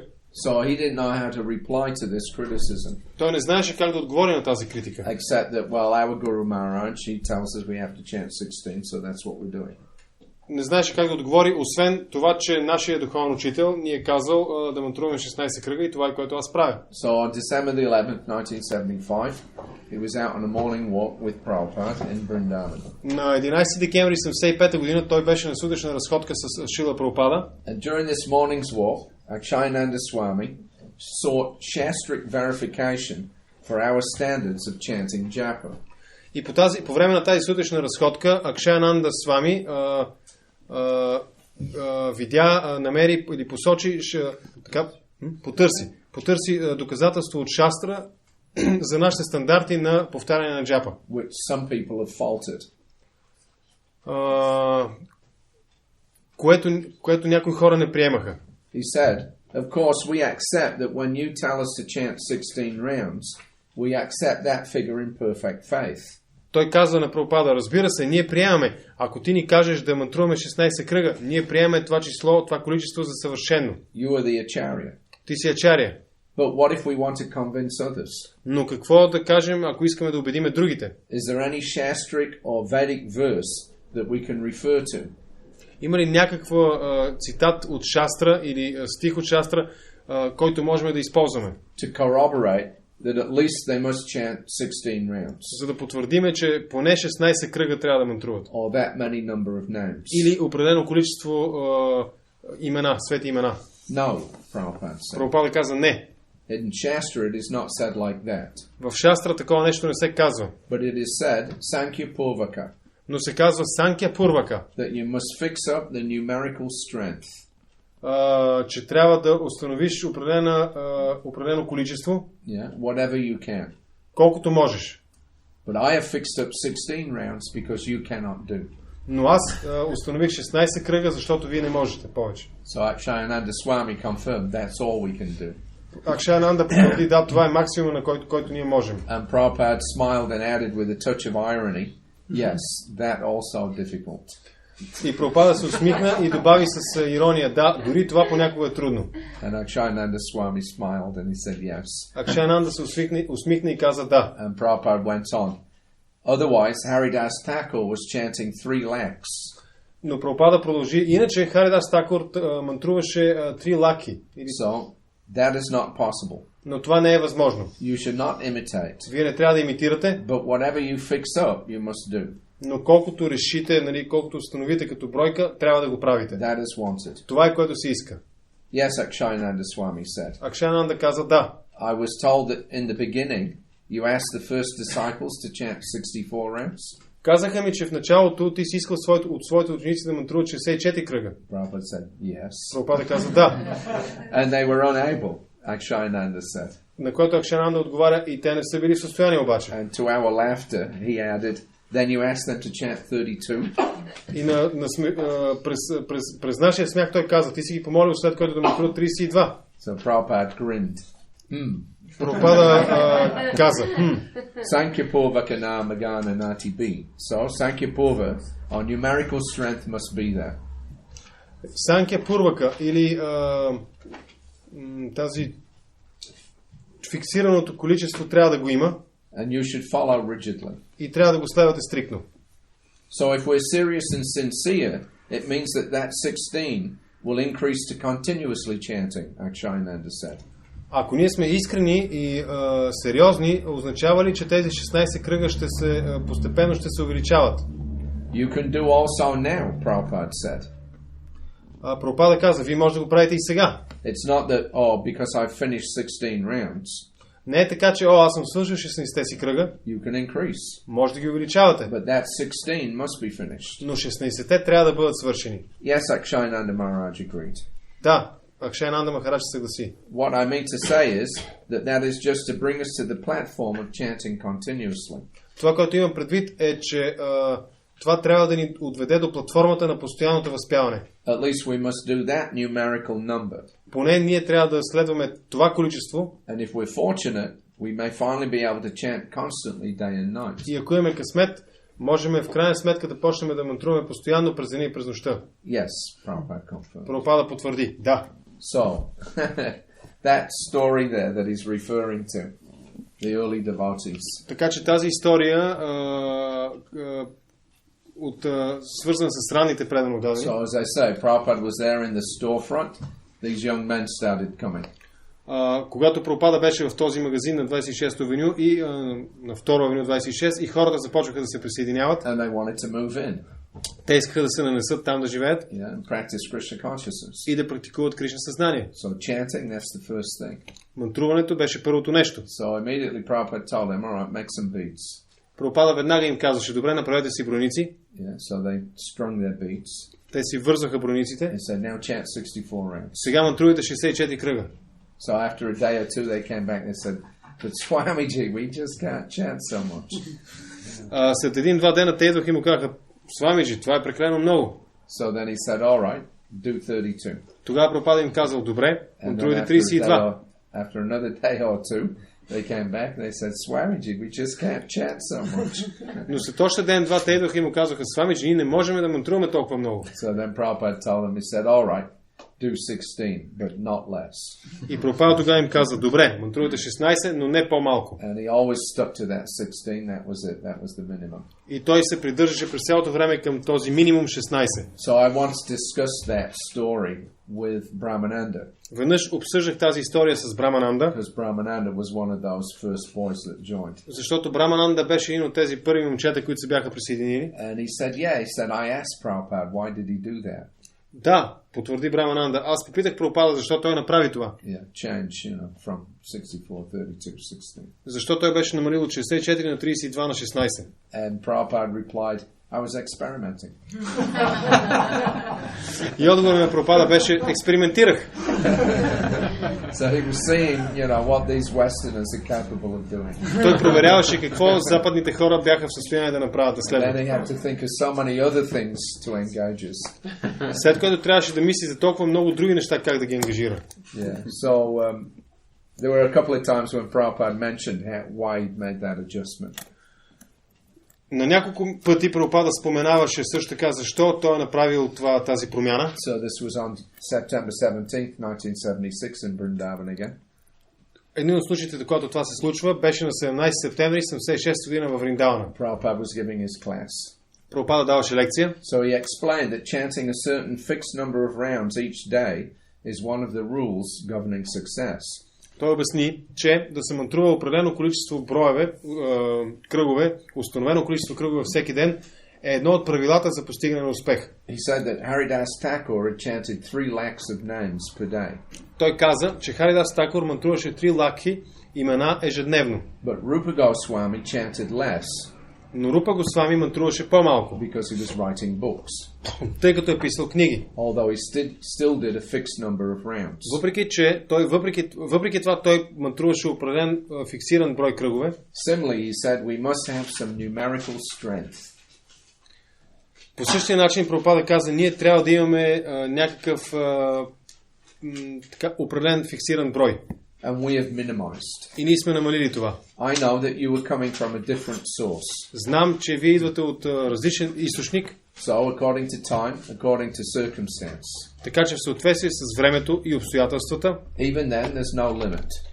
въпреки това няма граница, няма ограничение. You can chant more than 1600 times. Вие може да мантрувате повече от 1600 times. повече от 1600. Yeah, because 1600 names is about 16 rounds. 1600 имена, тъй като около тези приблизително 1600 имена са приблизително 16 кръга. Yeah. But practically we see that even chanting 16 rounds becomes difficult. Но на практика ние виждаме, че мантруването дори на 16 кръга понякога е трудно. So, don't try to imitate. Така че не се опитвайте да имитирате, But do it properly. правете го правилно. What is advised by your spiritual master. Така както сте посъветвани от своя духовен учител. And without offense. И без оскърбление. That mantra will save you from the dangers of Maya. Тази мантра ще ви предпази от опасностите на Майя. That is a fact. И това е факт. And again, on April the 1st, 76, Prabhupada said a similar thing. Отново, на 1 април 76 година Прабхупада потвърди това. He was giving class because there was about 500 devotees from the west at that point. Тогава на тази лекция имаше около 500 западни преданодадени. Because it was, the second half of the Gaur-Purnima festival. Това беше втората половина на фестивала Гор-Пурнима. So in his class, Prabhupada read from the Bhagavatam, 7th canto, 9th chapter, verse 46. В своя клас, в своята лекция, Прабхупада прочете от Шримад Бхагаватам 7.9.46, wherein Prahlad Maharaj speaks about Mauna, or the vow of silence. където Пралад Махарадж говори за Мауна или обета на мълчание. So in India, even today, people sometimes practice Mauna. Дори в днешно време хората в Индия, някои хора в Индия практикуват Мауна, Although it's generally not done for spiritual purposes. въпреки че като цяло това не се извършва с духовна цел. Neither is it strictly followed. Нито пък се следва стриктно. Because the practitioner often communicates with a small blackboard and a chalk. Тъй като този, който практикува този обет Мауна, доста често комуникира с малък тефтер и молив. Or a pencil and paper. Или с малка черна дъска и табешир, или хартия и молив. I actually saw one time one Mauna yogi guy. He came to see Prabhupada. Веднъж аз видях как един такъв Мауна йоги дойде да се види с Прабхупада. Right? So he's not speaking. Той не говореше. But he's got his blackboard and his chalk, scribbling like this and then scribble something else and like this. Но той имаше тази дъска, черна дъска с табешир, на която бързо пишеше нещо, показваше го, пак пишеше, пак го показваше. Yeah, he wanted Prabhupada to send him to the west for preaching. Той искаше Прабхупада да го изпрати на запад, за да проповядва. Prabhupada said, "What's the use? You're doing it. You're a Mauna Tyagi. What are you going to do?" Прабхупада му каза: какъв е смисъл? Ти си Мауна Тяги. Какво ще правиш на запад? Anyway, so therefore Prabhupada said, "There's no question of not talking." По тази причина Прабхупада казва, че не може да става въпрос за това да не се говори. One must talk. Човек трябва да говори. But that talk should only be about Krishna. Но тези разговори трябва да бъдат само за Кришна. If all we talk about is mundane activities, Ако всичко, за което говорим, е със светските дейности, then we should practice Mauna. тогава ще трябва да практикуваме Мауна. But for one who is preaching Krishna consciousness, there is never enough to be said. Но за този, който проповядва Кришна съзнание, никога не може да каже всичко, което е необходимо. So he told us, Srila Rupa Goswami says, Той ни казва, Шрила Рупа Госвами казва, I have only one tongue and two ears. аз имам само един език и две уши. So how can I enjoy or serve Hare Krishna with only one tongue and two ears? Така че как мога да се наслаждавам или да служа на Хари Кришна само с един език и две уши? If I had millions of ears and trillions of tongues, then it would be possible. Ако имах милиони уши и милиарди езици, тогава това би било възможно. So he's feeling like that. Той се чувства по този начин. So he's expecting so many ears and so many tongues to chant the Hare Krishna mantra. Той иска да има толкова много езици и толкова много уши, за да възпява Хари Кришна мантра. Then he added with perhaps a touch of irony. Тогава Прабхупада добави вероятно с лека ирония. a comment relating to our present state of affairs. Коментар по отношение на нашето настоящо състояние на нещата. So far we are concerned, conditioned soul. Що се отнася до нас, обусловените души, Even 16 rounds becomes very, very difficult job for us. дори 16 кръга са много, много трудна работа за нас. Because we are practiced to talk all nonsense. Защото ние до сега сме практикували да говорим само глупости. We cannot find out a little time, say for 2 hours, for chanting Hare Krishna. Ние не можем да намерим малко време, да речем 2 часа, за да мантруваме Харе Кришна. But we can find out 24 hours for talking nonsense. Но можем да намерим да отделим 24 часа, за да говорим глупости. Therefore, those who cannot chant the Hare Krishna mantra, По този причина тези, които не могат да мантруват Харе Кришна мантра, they should stop his talking. те трябва да спрат да говорят. That is called mona. Това се нарича мауна. Don't talk anymore. Не говорете повече. Better remain silent. По-добре замълчете. So this is a recommendation of Prahlad Maharaj. Това е препоръката на Прабхупада Махарадж. He concluded his class by saying that nowadays no one can follow the strict practices mentioned in the Shastra. В заключение, в своята лекция той каза, в днешно време никой не може да следва стриктните практики, споменати в писанията. Therefore, we should simply rely on the mercy of Lord Chaitanya and chant the Hare Krishna mantra. По тази причина ние трябва да зависиме изцяло на милостта на Бог Чайтаня и да повтаряме Харе Кришна Махамантра. Let me just do a thing here.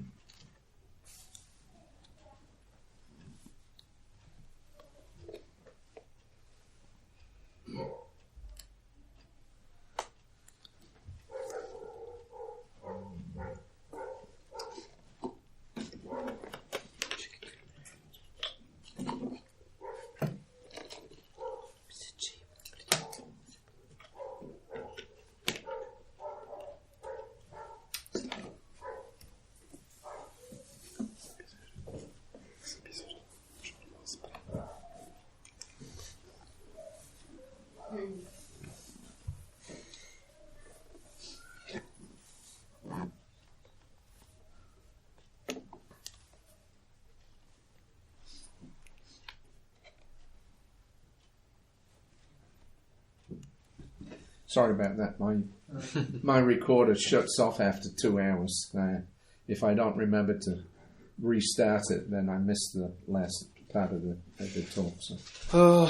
Съжалявам, но моя как се казва, записвачка прекъсва след 2 часа и трябва да възстановя. Okay, so 16 rounds, that was Prabhupada's standard. Така че стандарта на Прабхупада беше 16 кръга. And he wasn't prepared to change that for anybody. И той не искаше да променя това за никой. Yeah, even for people that weren't even his initiated disciples. Дори за хората, които не бяха негови ученици. So there was one time this famous tennis player came to see Prabhupada when he was in Los Angeles in June of 76. Веднъж на 6 юни 76 един известен тенисист дойде да види Прабхупада. So his name was Peter Burwash. Неговото име беше Peter Burwash. And he had an international tennis coaching organization. И той имаше една международна организация треньори по тенис. And the system was he had a man or some people in different big hotels all around the world. Системата беше така, че той имаше хора в различните хотели по света. And then anybody that checks in the hotel, they can hire this tennis coach and learn how to play tennis nicely. И ако някой отсядаше в този хотел, той можеше да наеме някой от неговите треньори по тенис и да се обучава да играе тенис. No, as far as I know, still going on. Доколкото знам, това все още съществува. So anyway, he's a devotee. Този Питър, той беше предан. So he came with some members of his organization to see Prabhupada on June 6. Той дойде с членове на своята организация да види Прабхупада на 6 юни тази година. So he told Prabhupada that the men that he signs up as staff coaches must follow the 4 regulative principles. He told Prabhupada that the men he signs up. Той каза, че на Прабхупада, че хората, които той записва като членове на своята треньорска група, трябва да стават 4 регулиращи принципа. If they break them, they are released and they cannot rejoin. И ако те нарушат тези принципи, те биват уволнявани и не могат да се присъединят отново. And this is actually written into their contracts. И това всъщност дори го има в техните договори, трудови договори. So they try to preach, but not too directly. Те се опитват да проповядат, но не прекалено директно. And if somebody shows a favorable attitude, they try to nurture that. И ако някой прояви благосклонност, те се опитват да го подхранват. So a few of them who are tuned into the more spiritual side of things are gradually introduced to the philosophy. И някои от тези хора, които проявяват интерес, които са настроени повече към духовната страна на нещата, постепенно биват въвеждани в философията. He said that the biggest difficulty was the long hours that they work. Той каза, че основният проблем, който имат, са дългите часове на тяхната работа. A regimen of 16 or 18-hour work days makes it difficult to chant 16 rounds a day. Един режим от 16 или 18 часа работа ежедневно им създаваше проблеми да мантруват 16 кръга ежедневно. So he asked Prabhupada if it was all right to chant only 8 or 10 rounds. Той попита Прабхупада дали това е добре, ако те мантруват 8 или 10 кръга. But Prabhupada appreciated their sincerity and he was very friendly to them. Прабхупада оцени тяхната искреност и беше много приятелски настроен към тях. But he held firm to the standard of 16. Но той запази с твърдост запази стандарта от 16 кръга. So he just wouldn't budge from that. Той не беше повлиян от това, което те искаха. Peter was doing his best to somehow or another get some concession. That it was all right to do less than 16. Питър се опитваше по един и друг начин да получи одобрение да мантруват по-малко 16 кръга. Prabhupada was very polite and smiling, but he refused to change it. И Прабхупада от своя страна беше също така много учтив и се усмихваше, но отказа да промени това. Yeah. So now, okay, so 16, as Prabhupada said, but it's not like, only 16. If you want to do more, you can do more. Така че 16 кръга, както Прабхупада е казал, но не е така, че точно 16. Ако искате да правите повече, можете. Now, this criticism that Prabhupada was, giving only the standard of 16, this affected some of Prabhupada's own disciples. Но критиките по отношение на Прабхупада, че е установил такъв стандарт от 16 кръга, повлия на някои от неговите ученици. One of whom was formerly Prabhupada's personal servant. Един от които беше бивш личен слуга на Прабхупада. So when we had arrived back from the last world tour in 1976, that was August the 13th, 1976 in Bombay. През август 1976 година, когато се върнахме в Бомбай от последното световно турне на Прабхупада. And this devotee came to see him, Nitai Das. И Нитай Дас, името на този предан отдаден, той дойде да го види. So Nitai was one of Prabhupada's Sanskrit editors. Нитай беше един от редакторите по санскрит на Прабхупада. And he had also been Prabhupada's personal servant. He used to massage him. И също така е бил личен слуга на Прабхупада, масажирал го и така нататък. So when Prabhupada came to Vrindavan in 1975 for Janmashtami, Nitai was on the party. Когато Прабхупада дойде през 75-та за Джанмаштами в Вриндавана, Нитай беше в групата. Then when Prabhupada left to go to South Africa and those places, Nitai remained in Vrindavan. Но след това, когато Прабхупада замина за Южна Африка и другите места, Нитай остана във Вриндаван. And he was interested in helping to develop the Gurukul. И той беше заинтересован в това да помага в развитието на Гурукула. And he was interested also in helping to bring up the deity worship to a good standard. И също така беше заинтересован в това да се издигат стандартите на обожанието на божествата. Then in probably the middle of 1976, Prabhupada started getting some reports. През 76-та, към средата на 76-та година, Прабхупада започна да получава отчети. The Nitai was going outside and hearing the Bhagavatam class from some pundit in Govardhan or someplace like that. В които се казваше, че Нитай започнал да посещава Бхагаватам лекциите на някакъв пандит в Говардан или нещо подобно. And that he didn't want to go to the classes in our temple because he said they weren't good enough. И не искал да посещава лекциите в нашия храм, защото, както той твърдял, те не били достатъчно добри. And so he was learning Sanskrit from one who was a Babaji, one Goswami there. Той изучаваше санскрит от един от госвамите там. And so he was going and hearing this man lecturing. every day on the Bhagavatam. И той ходеше да слуша лекциите на този човек, ежедневните лекции върху Бхагаватам на този човек. And of course, because he was going, then some of the new devotees, they wanted to go. И разбира се, понеже той ходеше, някои от новите предани също така искаха да ходят. So Prabhupada had written back and he told him, he said, if you don't like the standard of the classes in the temple, Прабхупада му написа обратно, му написа писмо, казвайки, ако не ти харесва стандарта на лекциите в храма, then you can give another one. тогава ти можеш да дадеш други лекции. But strictly, no one may go outside for hearing from others. Но стриктно никой не може, категорично никой не може да излиза навън да слуша други лекции. Yeah, because Prabhupada knew very well that, a lot of these people that are there in Vrindavan are not very strict about their practices. Тъй като Прабхупада знаеше много добре, че голяма част от тези хора в Вриндаван не бяха много стриктни по отношение на духовната практика. They don't understand the philosophy properly. Не разбират правилно философията. And more than that, they're inimical to, the Gaudiya Vaishnava tradition as it comes to us through Bhaktivinoda Thakur and Srila Bhaktisiddhanta Saraswati Thakur. Дори повече, те бяха враждебно настроени към Гаудия Вайшнава традицията, идваща до нас от Бхактивинода Такур и Бхактисиданта. So Prabhupada was always very careful with it. He told us, don't go outside to all these other temples. Прабхупада беше много стриктен в това отношение и ни каза, не излизайте навън и не отивайте в тези други храмове. Anyway, so Nitai turns up apparently he ignored that letter that Prabhupada sent him. Изглеждаше, сякаш той беше игнорирал това писмо от Шрила Прабхупада. Then when he turned up in August in Bombay, and when Prabhupada arrived back from Tehran, когато той дойде в Бомбай при завръщането на Прабхупада в Индия, I actually, when I saw him, I thought he was ill. Когато аз го видях, аз си помислих, той сигурно е болен. Because he looked very pale and no effulgence like that. Изглеждаше много мрачен, не беше сияен.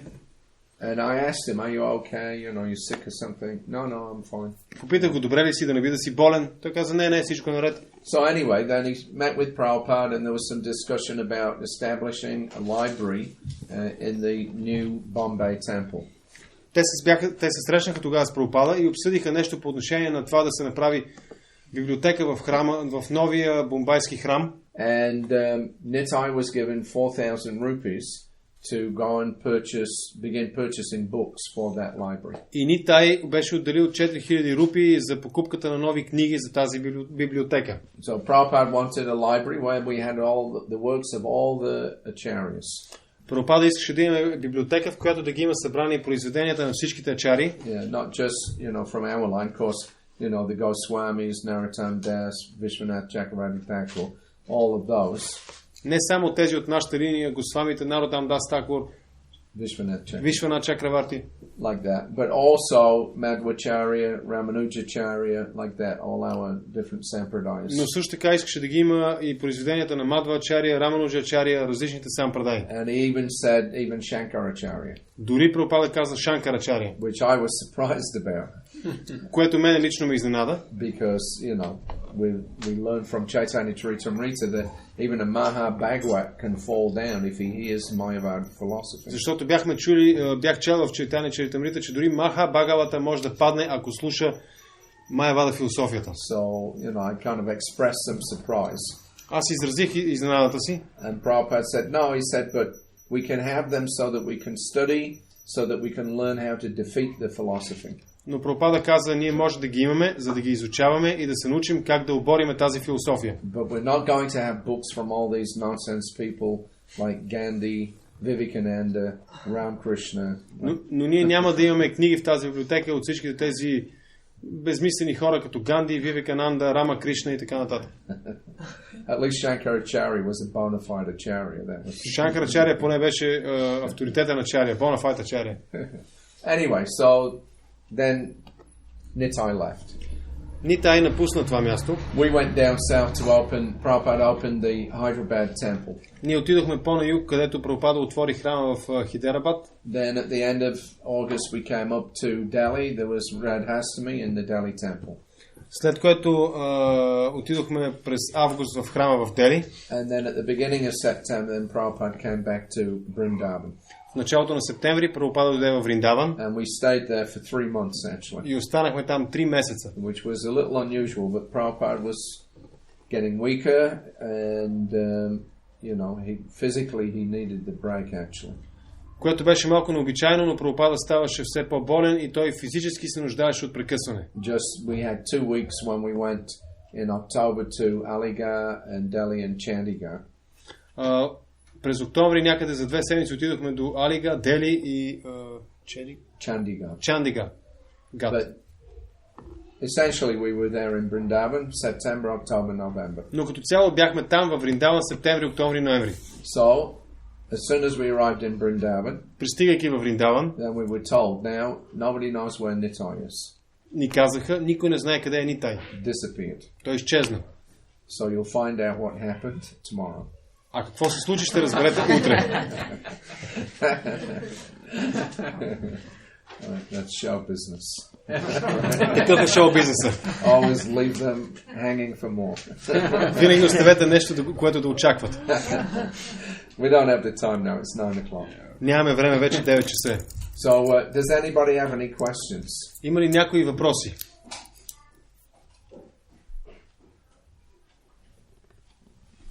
Nothing? Yes. Аз съм чувал, че Шрила Бхакти Сиданта Сарасвати Такура е бил казал, че 16 кръга може да се мантруват, ако човек е ангажиран с проповядване. Дали това е така? Да, всъщност въпросът ми беше свързан в друга тема с концентрацията, която имам по мантруване. Може би ще бъде това, може би по-късно. Ще се свързвам толкова с това. So he says, I've heard that Bhaktisiddhanta Saraswati said that we could chant 16 rounds provided we are engaged in preaching. And also he speaks about the concentration while chanting, but maybe you are going to talk about this later. Well, yeah, this point about, the Gaudiya Mat standard being 64 rounds. Въпросът с стандарта на Гаудия Мат по отношение на 64-те кръга. Bhakti Vikash Maharaj has done some research on this. Бхакти Викаш Махарадж прави изследване в тази област. Last year I saw him just around this time at the Baltic Summer Festival. Миналата година по това време го видяха на фестивала Балтийско море в Литва. В Литва, на фестивала, Балтийския фестивал в Литва. And we had a bit of, I asked him about it because I was curious. Аз му зададох подобен въпрос, защото бях любопитен. So he said that as far as his research went, той казва, що се отнася до моето изследване, 64 rounds was the stated standard. Беше 64 кръга е бил стандарта. But it was a fact that those that were out preaching, were allowed to do less. Но факт е също така, че тези, които са проповядвали, на тях им е било разрешено да мантруват по-малко. But it was supposed to be the standard for the devotees that were staying back in the temples. Но това е бил очаквания стандарт за преданите, които са живели в храма, били в храма. And apparently somebody went to Srila Bhaktisiddhanta and said, well, they're supposed to be chanting 64 rounds, but a lot of them are not chanting 64 rounds. И предполага се, че някой отишъл при Бхактисиданта и му казал, очаква се от тях да мантруват 64, но те не ги мантруват. Yeah, they're working and doing so many things, but they're not chanting all the rounds. Те работят и вършат толкова много различни неща, но не мантруват 64 кръга. And apparently he replied that, well, you say they're not chanting 64 rounds. И това, което се предполага, че е отговорил Бхактисиданта е, че ти твърдиш, че те не мантруват 64. Но аз виждам, че те мантруват 64 кръга. So, the implication from that was that by their work, that was equivalent to chanting. Приложението на това нещо е, че посредством своята дейност, те всъщност са мантрували 64 кръга. Дейностите, които са извършвали. But don't quote me on that. Но не ме цитирай по отношение на това. Wait until Bhakti Vikash Maharaj's book comes out. Изчакай докато книгата на Бхакти Викаш Махарадж бъде завършена и отпечатана. He's been working very hard on quite a large volume about the life of Srila Bhaktisiddhanta Saraswati. Той работи върху едно много голямо издание за живота на Бхактисиданта Сарасвати. And I think that that's just on the verge of being published. И мисля, че в момента е в процес на издаване. So you'll probably get more accurate information from that book. Вероятно ще получите много по-прецизна информация от тази книга. All right. Добре ли? Any other question? Други въпроси? Yes, manager. някои хора започват 2 часа, да кажем, през нощта започват за други ден са след и за този ден, по западно време. Може ли малко някои бакти сега, които правят много кръгове, започват от 2 часа и половина през нощта. И това дали се стана за другия ден и за предишния ден. Какво значи много кръгове? В смисъл, че... Не, искам да кажа, че някой има трудно, че ще ви 60 дни, така нататък, има 60 дни. Въпросът, че дали се смята това мотруването от през нощта до изгрева слънце, да се смята за предишния ден и за следващия ден, и за Шрила Прабхупада не цитираме да кажем, че Прабхупада той е ставал и мотрувал, но той ме мотрува за този ден и за другия. She speaks about some devotees who chant like 64 rounds, whatever. So they start their Japa, say 2 o'clock in the night. And also you speak about Prabhupada, chanting in the night. So what about this chanting before the sunrise? Is it considered for the day, the same day, or it's considered for the previous day? Something like that.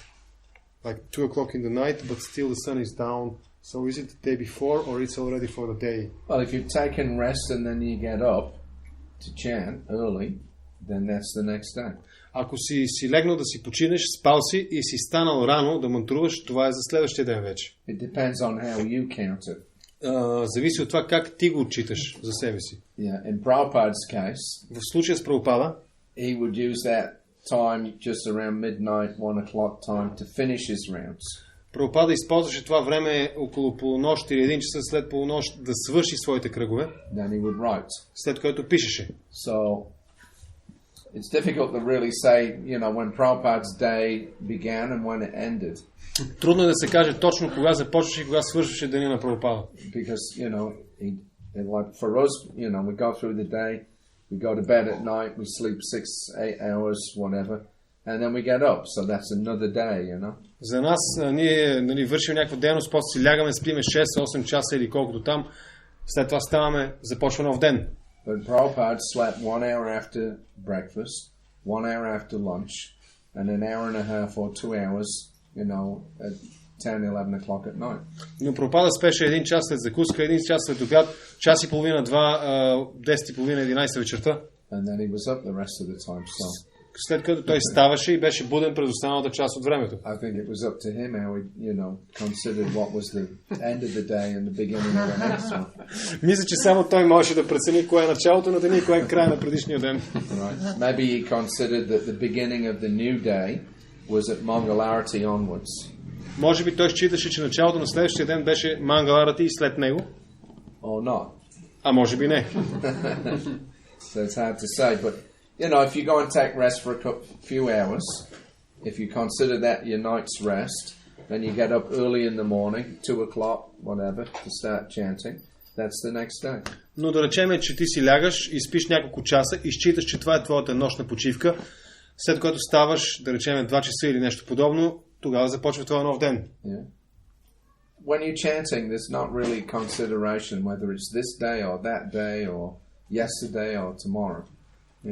Когато мантруваш, всъщност това не е толкова важно дали е сегашния ден, вчерашния ден, днес или утре. Yeah, that's all right. You got your fixed number. Това е добре, да, трябва да ги следваш тези 16 кръга. Maybe I didn't translate properly. No, I understood it. The point that I'm making is that when you really get proficient in chanting, then the days all merge together. Proficient. Специализираш мантруване. Въпросът е, това, което той обръща внимание, че когато наистина станеш, ще използвам думата експерт в мантруването, тогава това няма да има голямо значение кой ден точно е, вчерашния, днешния. It really is up to you how you count it. Тогава наистина зависи от тебе как ти ще си отброиш кръговете. Where your day begins and where it ends. Къде твоя ден ще започне и къде ще свърши твоя ден. Хари what was he doing? He was chanting about 196 rounds a day. Хари това, което правеше, че мантруваше около 168 кръга на ден. 3 lakhs. 196 кръга на ден. Това са тези 3 лаки свети имена. I mean, virtually he probably had a couple of hours, for eating and sleeping, and that was it. Вероятно той имаше буквално около 2 часа за хапване, за малко сън и това е. And then, he'd start his next batch of rounds. След който започваше следващата си група кръгове. So, he was counting. Така че той броеше. Yeah, and so he must have had, some point demarcation when, he's done, now he's finished today's rounds, now he's starting tomorrow's rounds.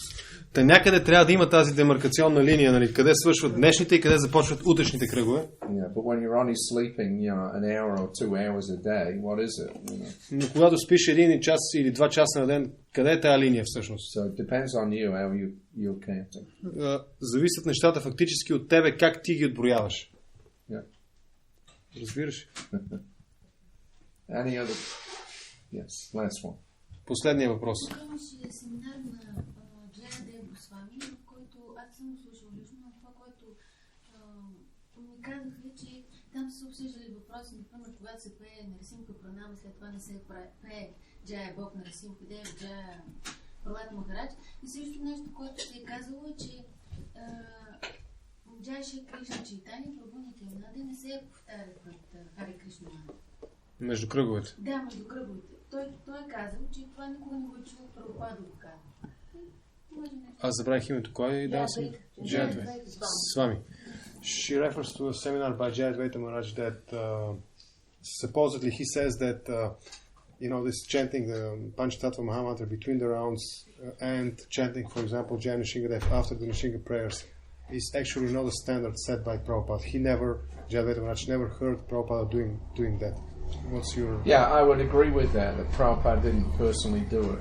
Бих се съгласил с това, че Прабхупада лично не го е правил. But it is a fact that we were at least, singing Jai Nisringadev, at the end of the Nisringa prayers.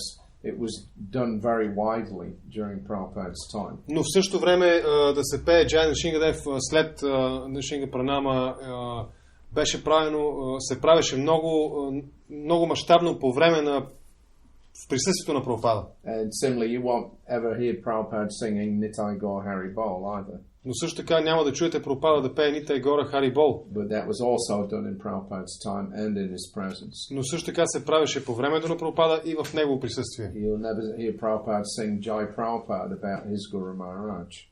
Никога няма да чуете Прабхупада да пее Джай Прабхупада за неговия духовен учител. But he allowed us to sing it about him. Но ни позволи ние да пееме Джай Прабхупада за него. Yeah. So there were some things that Prabhupada allowed. Имаше някои неща, които Прабхупада ги беше разрешил, but which he wasn't personally doing. Но които той лично не ги правеше. Yeah. Now, what was it? Jai Nisringadev, what was the other one? Panchatattva between the rounds. Oh yes. Now, as far as chanting the names of the Panchatattva between rounds. Що се отнася до повтарянето на Panchatattva Махамантра между кръговете? Prabhupada wasn't doing that. Прабхупада не правеше това. But how that came in was, at least when I first joined, we weren't doing it either. Но как това беше възприето? Поне когато аз се присъединих, ние също така не го правихме. But what happened was that the Chaitanya Charitamrita got published. Но това, което стана, беше, че междувременно излезе Chaitanya Charitamrita. And Prabhupada, there's a purport there of Prabhupada's where he talks about the Panchatattva Mahamantra. И в един от коментарите Прабхупада говори за Panchatattva Mahamantra. And he says that before chanting Hare Krishna Mahamantra, we should always chant the Panchatattva Mahamantra first. В който коментар Прабхупада казва, че преди да повтаряме Харе Кришна Махамантра, ние трябва първо да кажем Panchatattva мантра. Yeah, because we're approaching the Mahamantra through the Panchatattva. Тъй като ние се обръщаме към Махамантра чрез Panchatattva. So some devotees just started to think, well, okay, when we're chanting our Japa, it's nice to invoke the mercy of the Panchatattva before we chant on our beads. Та някои предани си мислиха, че може би е хубаво да привлечем милостта на Panchatattva преди да започнем да мантруваме на своята джапа. Yeah. So, it gradually became another ISKCON fad. Така че това постепенно стана едно от тези ISKCON fad? A fad. Fad means like, something new that everybody wants to do. Една от новостите в ISKCON, които така не че всеки възприема. So we all started doing it. И ние започнахме също така да го правим. So, personally I do it. Лично аз го правя. And I don't think there's anything wrong with that. И не смятам, че има някакъв проблем с това или грешка. Because we're not chanting the Panchatattva mantra on the beads. Тъй като ние не повтаряме панчататва на самата броеница. Right, we chant the Panchatattva mantra, then we chant the Hare Krishna mantra on the beads.